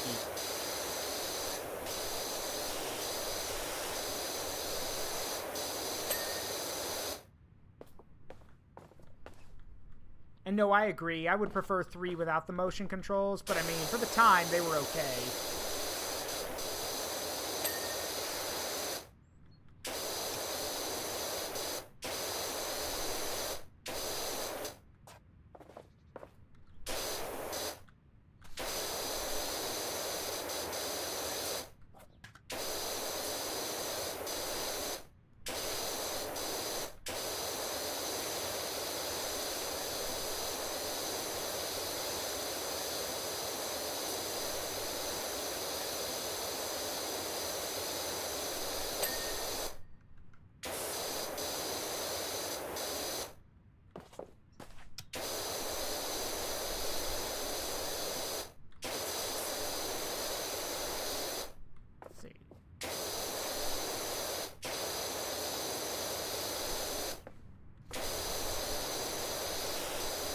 Oh yeah, they're not too bad, but they don't have the full range of motion that the Wii motion controls allowed you to do, because remember, they weren't attached to it, so we'll see. They'll figure something out.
Really gotta get in here.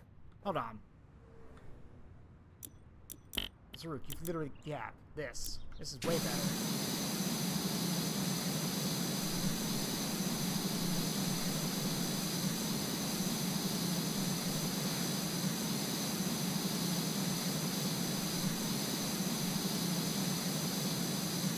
There we go.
in here. There we go. Alright, that's done. So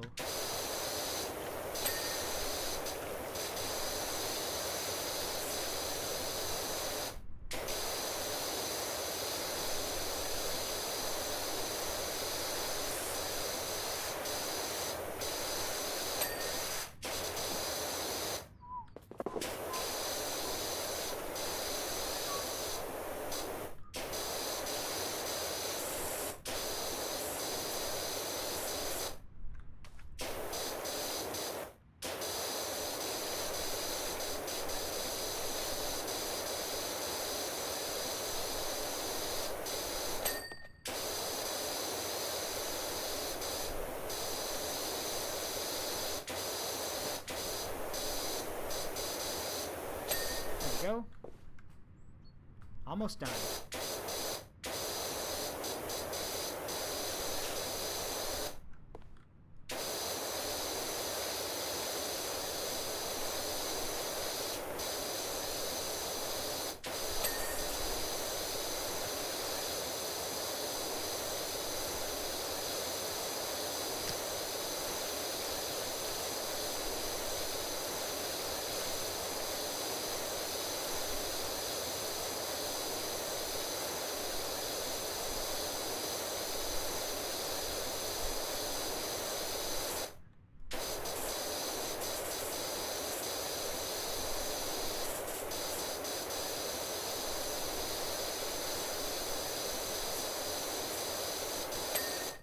Go, slide platform, and let's get the floor. There we go. So, gotta get the struts.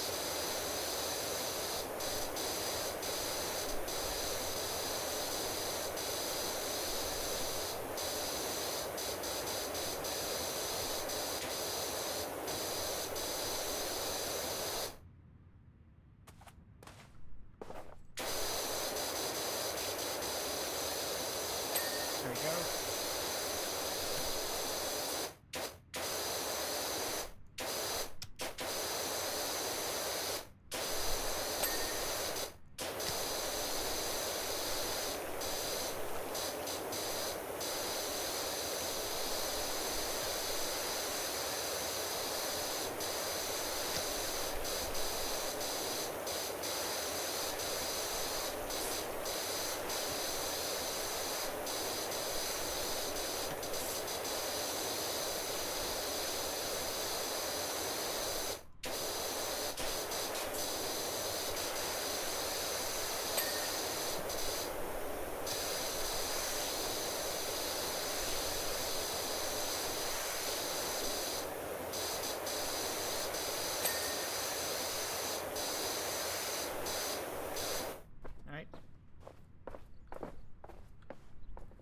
Now we just gotta get the inside.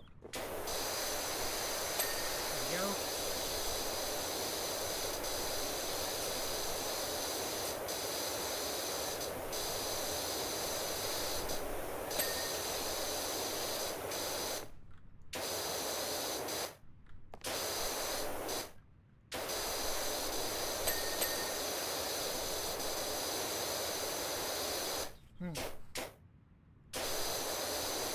Go.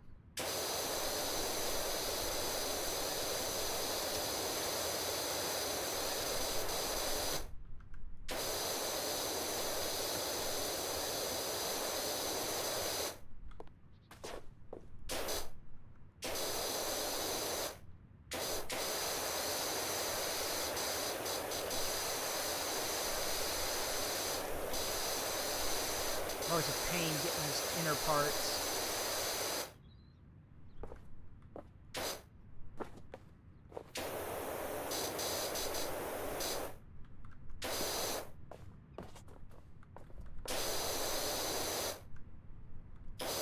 What can I say? I'm a perfectionist. I want to have 100% on all this.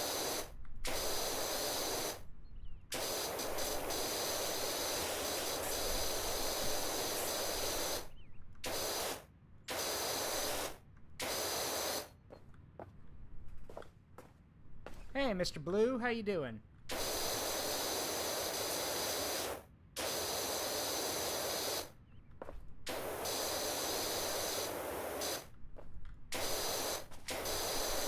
doing some pressure washer simulator. Welcome to the Forest of Memories. Please make yourself at home.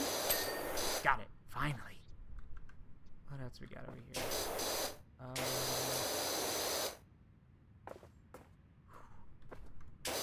Figured it's Friday. Good time to wind down. Get ready for the weekend by doing something chill.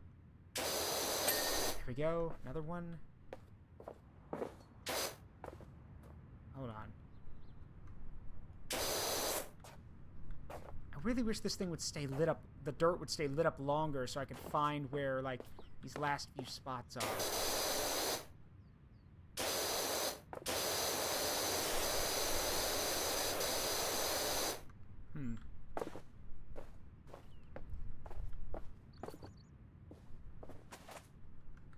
There we go.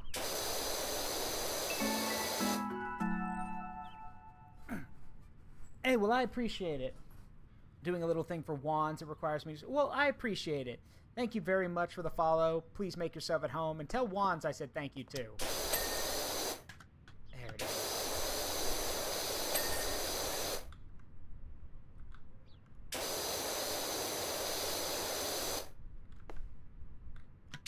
Also, for those who don't know, because some people have pointed it out, the reason everything is so dirty in this game... I think you can see it. Where is it? Maybe you can't see it from here. There's an active volcano nearby, so it's constantly spewing ash and soot everywhere, so that's why everything gets so dirty. Now, granted, if with that being the case, like, when you spray this stuff with water, it should turn into a sludge and, like, get really, and, like, stick to and dirty everything, but hey, you gotta be able to clean it all off, right? But yeah, there's an active volcano nearby. You can't see it from here, which is a shame. Oh, lower the game volume. Okay, sure, I can do that. I apologize. Yeah, if the game volume's ever too loud, you guys just let me know, and I'll fix it. Let's see.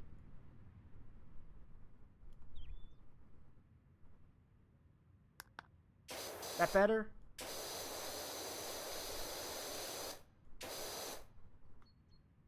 Yeah, is this better?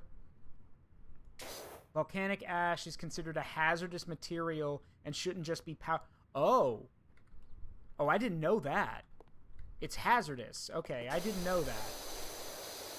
Learn something new every day. Yeah, but is this volume better, you guys?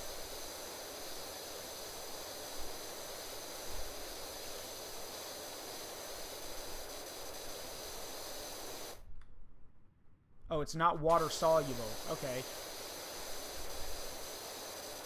Then how are you supposed to get rid of it? Just shovel it away? I guess that's the only option. Again, I don't live near a volcano, so I don't know.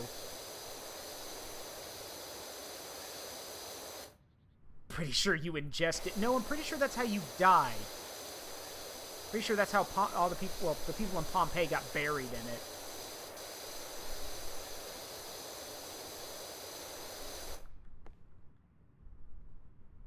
There's a specific method. Okay.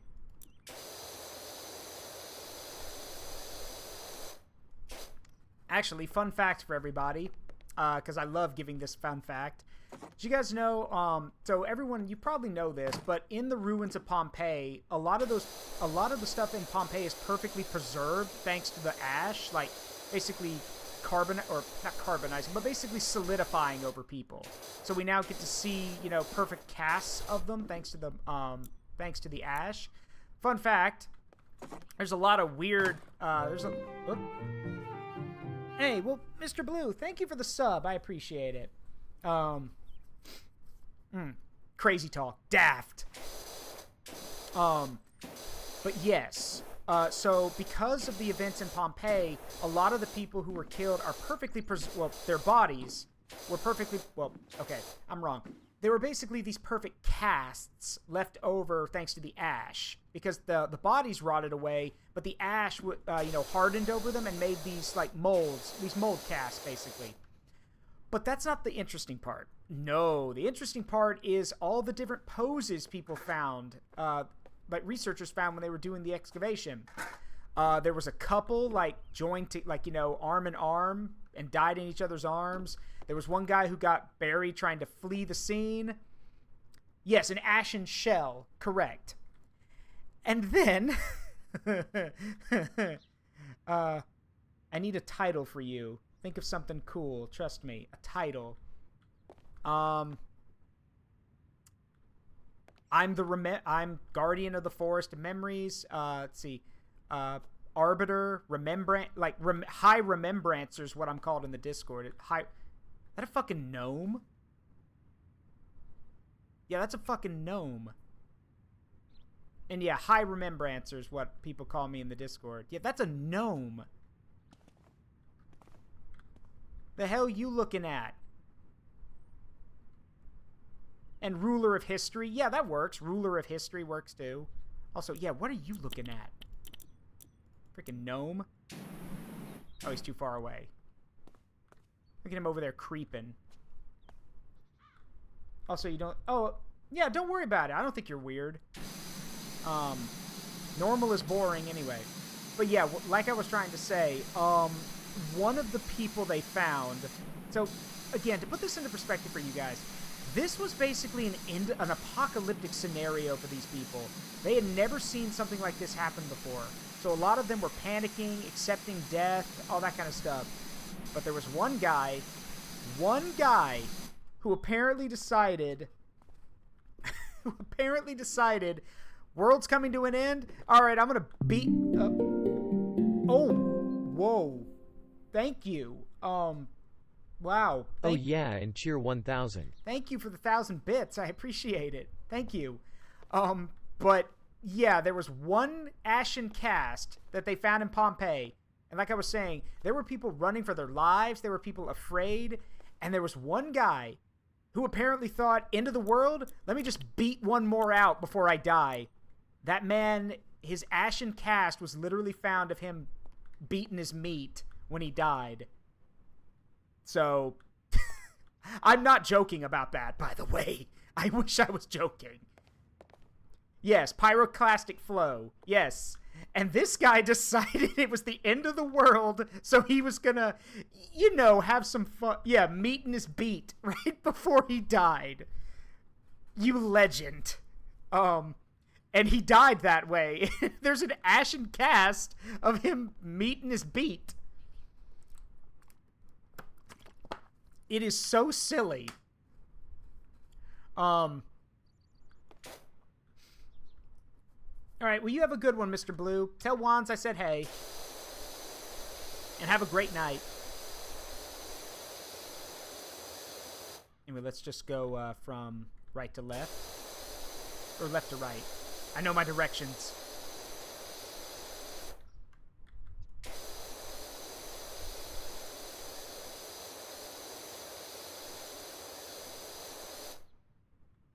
Yeah, that is exactly right, not telling. He knew he couldn't escape, so he decided to enjoy himself one last time. People are weird. To be fair, that Grum, that may also be true. that is also true. Huh. Never looked at it that way. What a way to die. Yeah. It's probably quick though. From what I've read, pyroclastic flow is quick. So, at least quick-ish. It should also be noted for those who don't know, after the Pompeii eruption, a well-known philosopher actually went to see the damage himself. He got to the outskirts of the city and then dropped dead because, remember, when volcanoes erupt, the gas they release is poisonous. So he literally got close enough that he inhaled that toxic gas and he died right then and there. Man goes out like a Chad. I mean, look, if you're gonna die, go out doing what you love. Live fast, die young, leave a good-looking corpse.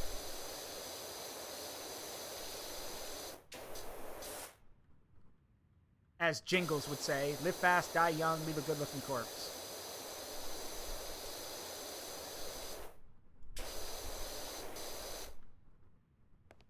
Yeah, carbon monoxide poisoning does not mess around. No, it does not. Like, again, the historical records say he dropped dead. He just dropped dead immediately. So, yeah, the carbon monoxide got him. Which, again, they wouldn't have known what that was at the time, so...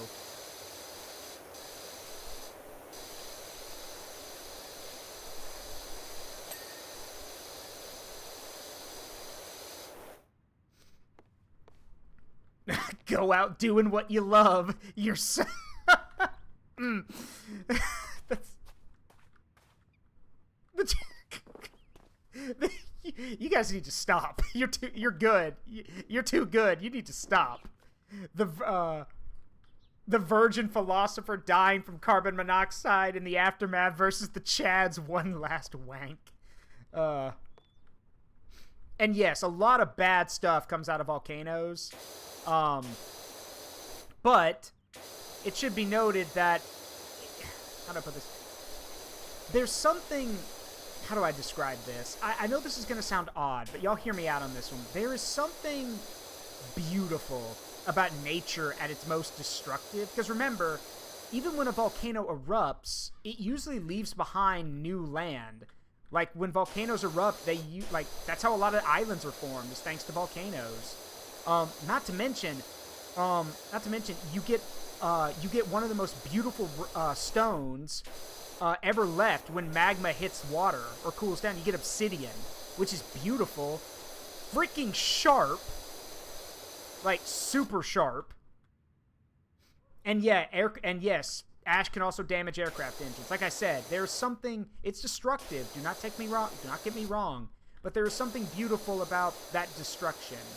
I know that sounds weird, but the fact that, when you see a volcano erupting, as long as it's not hurting anybody, it's actually really cool. Is obsidian my favorite stone? Not really. I don't really have a favorite stone, but I do think obsidian is really neat. Because obsidian, it's called volcanic glass for a reason. It is extremely, it's brittle, but it's extremely beautiful, and, as I said, very sharp. Like, there's a reason the Aztecs used obsidian on their weapons. Because it works. Hematite. Hematite is also pretty cool. There's a lot of cool rocks and minerals out there.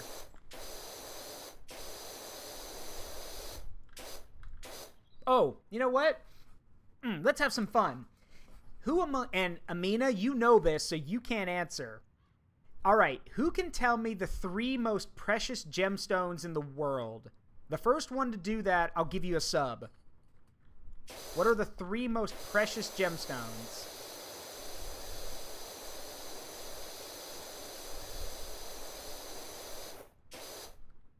But Amina, you know this. Okay, you're both in the ballpark. You're both named gemstones. So, Trigger, not telling, y'all are close. Y'all are 1 off in both regards.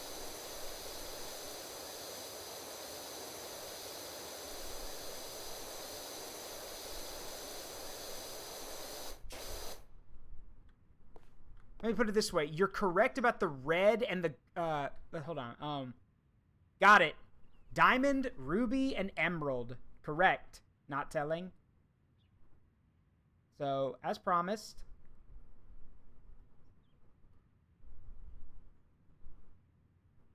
There you go. And that is correct. Diamond, ruby, and emerald. Diamond, yes, it does. But diamonds, diamonds, rubies, and emeralds are the most beautiful gemstones. Are the most valuable gemstones, which is weird, but, and diamonds, it does, but again, that's just, hey, I don't make the rules. I'm just going off what I've read. Now, here's another little fun fact. I love this fun fact, too. So that's the thing. Those 3 are the most valuable gemstones. But now, a more interesting question. What gemstone, and it is a gemstone, what gemstone takes the longest to form? Climbing pole guards. Climbing pole guards. Oh, I didn't get the underside over here.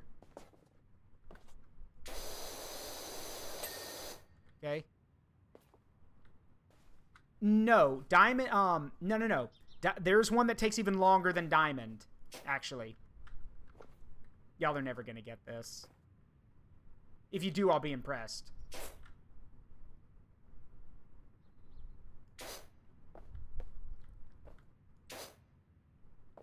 Desert Rose? Close. Close. But no, it's not Desert Rose. I'll give you a hint.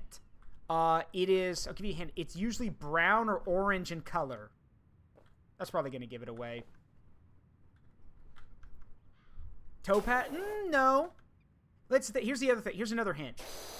It's nowhere near as valuable as other gemstones.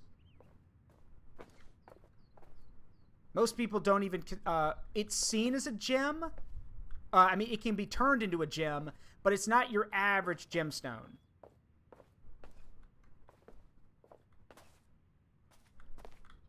Again, like I said, it's not your average gemstone. Some people don't even see it as a gemstone.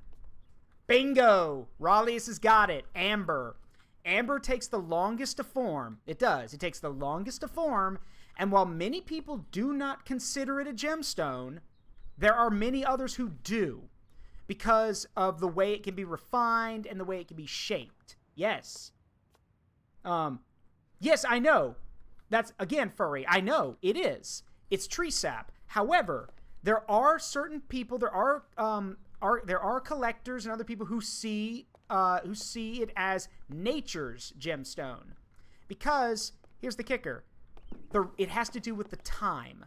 Remember, yes, amber is fossilized tree sap, but the thing about amber is that because it takes so long to age and so long to turn into what it is, a lot of people like its beauty for that. And most importantly, here's the other thing. Amber has one thing going for it that the other gemstones don't. Amber can hold history. Remember, we have numerous, like, you've seen it in movies and you've seen it in museums. There's creatures that have been fossilized in amber. So in a weird way, it is nature's way of displaying its own history. It seems like a bit like the label is more arbitrary. It is. It's an arbitrary label. But I've seen, like, people, like, I've seen gems, like, people saying, oh, this is an amber gemstone. This is an amber gemstone necklace. It's dumb. Nature's cryopreservation. I mean, yeah, it kind of is, except there's no way to resuscitate you. You're basically dead. And again, that's why I said it's not like, you know, it's not an actual, like an official gemstone. It's divisive on who thinks it is or isn't. But it is seen as one of the most beautiful things because, like a lot of other gemstones, time is the key factor. And I think that's pretty cool. I mean, I was born in February, so amethyst is my birthstone. And I'm going to be honest with y'all, I think amethyst is kind of boring. Amethyst is just kind of meh. Roundabout handlebar. Which one? Oh, this one. There we go. Job complete. What else you get? Oh, God, this took so long. But here's the thing. Well, hold on. Hold on, babe. Hold on. Listen. Here's the thing. I like my birthstone for what it is. Pink just isn't my favorite color. I love what it represents. I love what it means. Just pink isn't my color. I know it takes a real man or a real imp to wear pink. I don't look good in pink. Let me put it this way. I know Amina looks good in pink. I know that Jaeger looks good in pink. I do not. I do not look good in pink. I don't look good with pink on me anywhere. Like, look at me. Look how white I am. Like, speaking of gemstones, did you know there's a diamond that weighs, I'm sorry, 60 carats? How? Why? And, okay. Dead ass.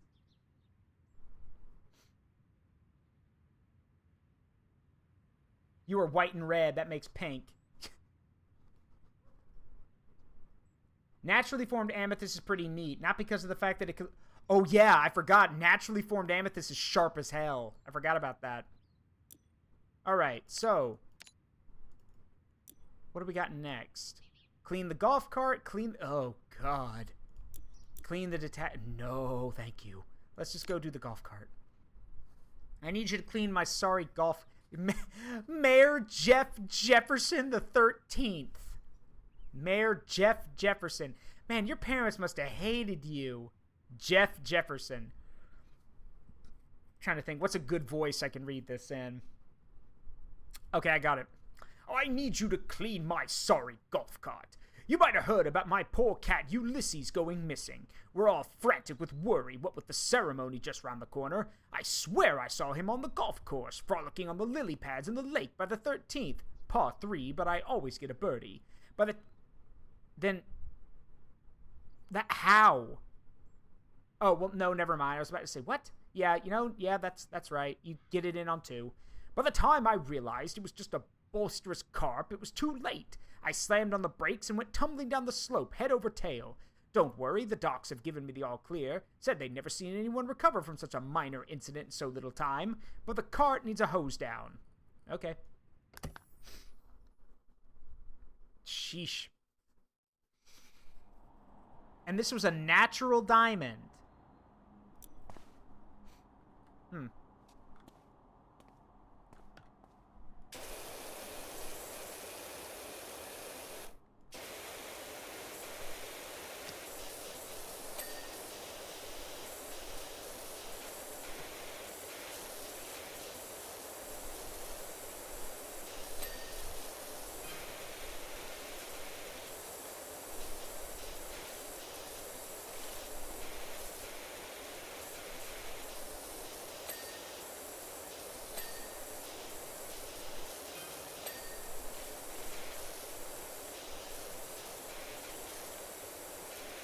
This is a tiny golf cart.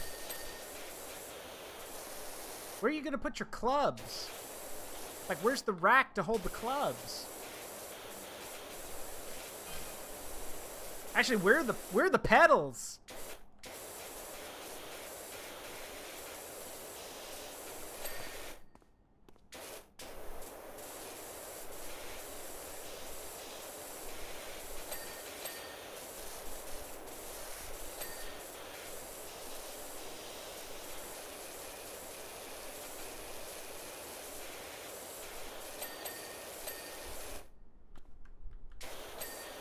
Yeah, tip for everybody. Don't use a pressure washer to clean a golf cart. You'll probably tear it apart.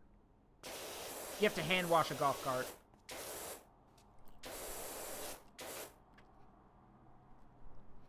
Doesn't need pedals. It was direct neural interface. Well, in that case, that must mean he's a dumbass because he drove it into a lake.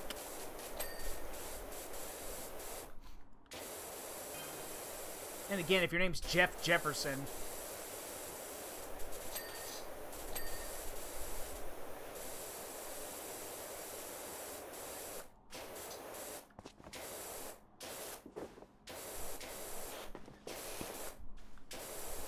Get up there.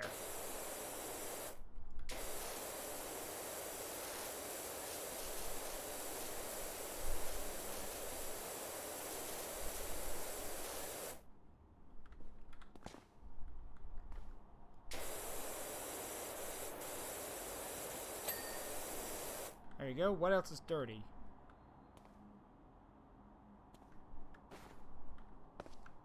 Ah, underneath it.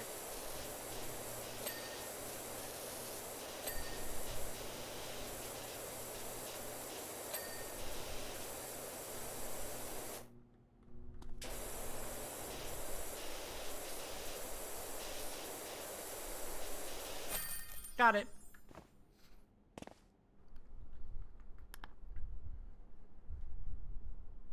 Sounds like it would be par for the course. Shut up. You're a genius, Dirt Finder. Much obliged. Please stop calling me Dirt Finder. Ora Smith and Jenny Pebbles.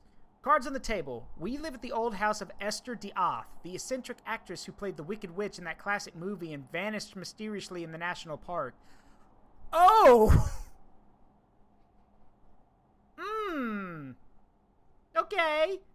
We know all the rumors surrounding the place, but we also know we picked it up at an absolute bargain. We don't mind if the furniture moves around a little. That's just next level feng shui. But the grubby exterior is really getting to us, and all the other power washers in town are too scared to set foot in our yard. If you could help us out, we'd be eternally grateful.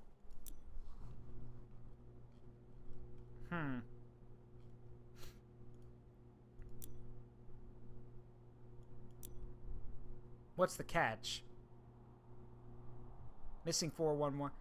Yeah, what's the catch? Like, what's the catch? The house is haunted, I get that. But, like, what's the catch here?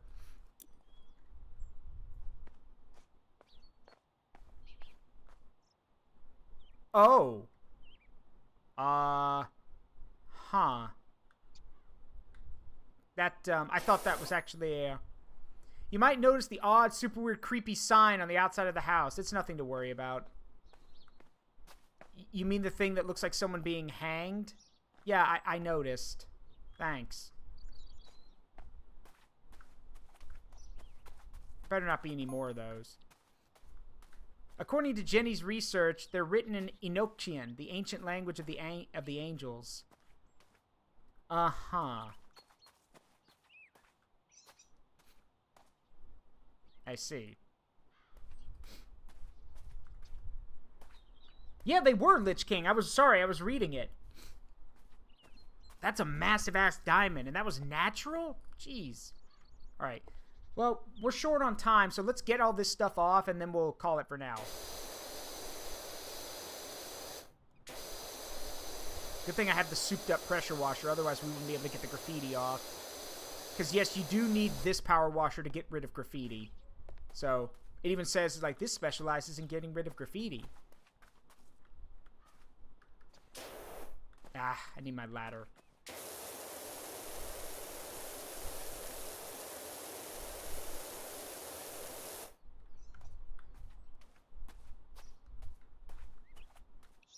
It's actually just construction stuff? Lol.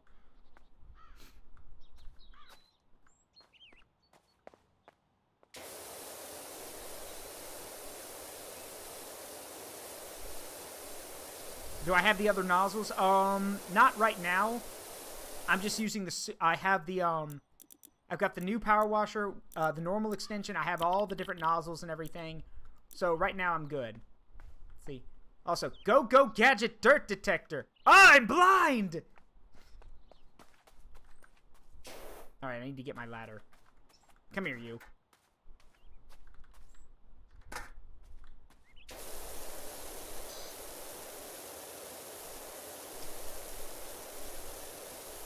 Like I said, we'll get rid of all this graffiti, and then we'll call it here. Anyway, going up.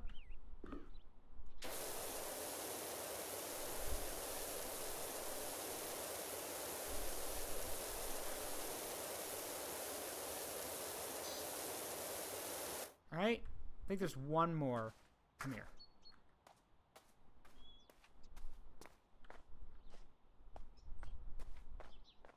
I know there's one right here, and then there's one over there. So, let's get this one first.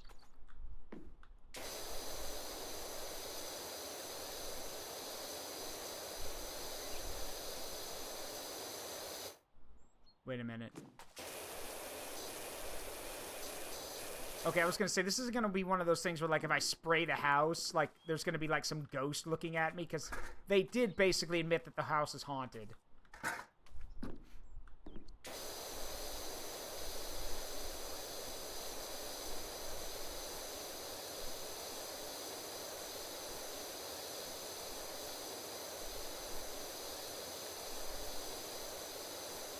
There we go. Clean up all the dirt with the white nozzle to see the graffiti clearly before I actually wash it off. Oh, the 40-degree one. Huh. Oh, that's actually really effective. Well, you gotta be close, though. Oh, that actually works. How about that?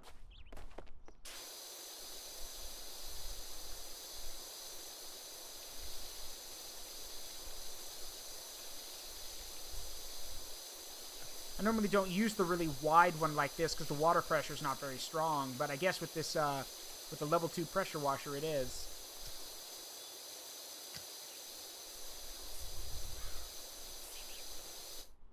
Wait.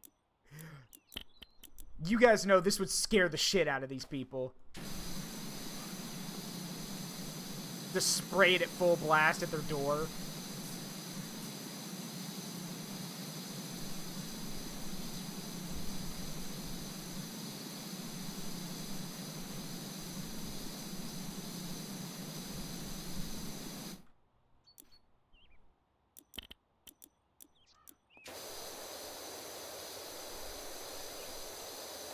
There we go.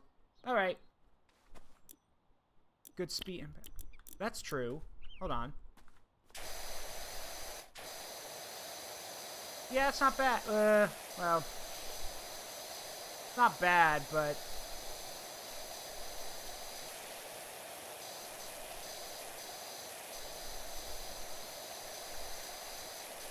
You just can't get it in one go.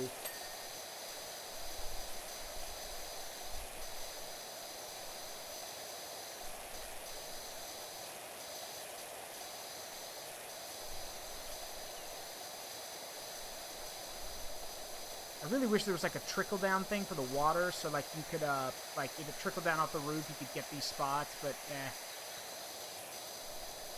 Anyway, I'm getting distracted.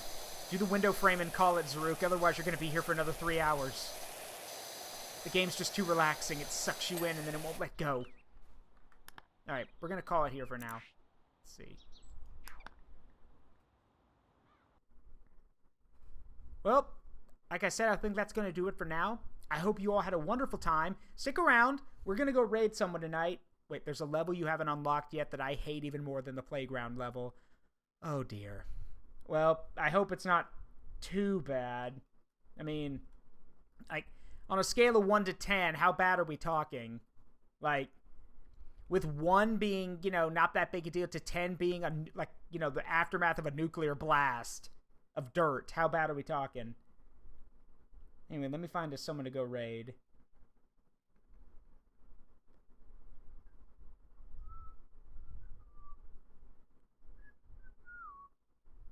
Ah, extremely arduous. Great. Let's see.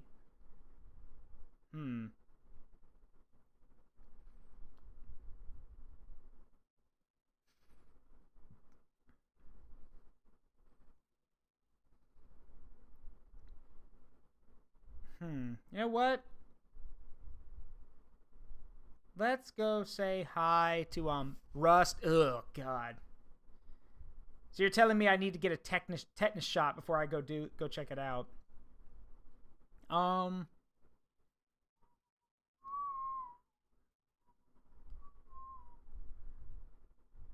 Let's go say hi to, let's see, who do we got here? There's a lot of people.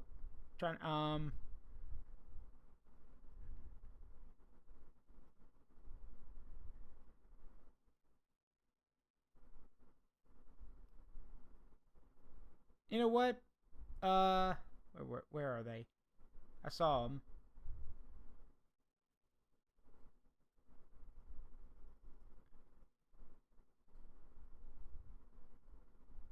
Oh, I thought I did. Now they're gone. Huh. My eyes are playing tricks on me.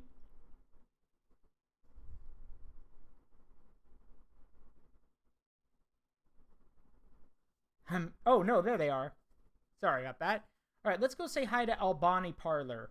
I think, yeah, they are doing the Outlast trials. So, let's go say hi to them. See, I'll get this raid set up. Again, I hope you guys all have a wonderful night. I will see you all tomorrow when Mira Dragon and I play. And again, it won't just be us. If you want to play Starship Troopers Extermination and you're part of the Discord, let me know and you can join us. Check the the stream announcements to know when we're going to be playing that. So yeah, hope you'll join us. In the meantime, I've been Zaruk Windcaller. It's been a privilege and a pleasure to entertain all of you. I hope you have a wonderful night. Enjoy your weekend, and remember, The memories you make in life, good and bad, make you who you are. Don't trade them for anything. I love you guys. I'll see you all tomorrow. Bye-bye.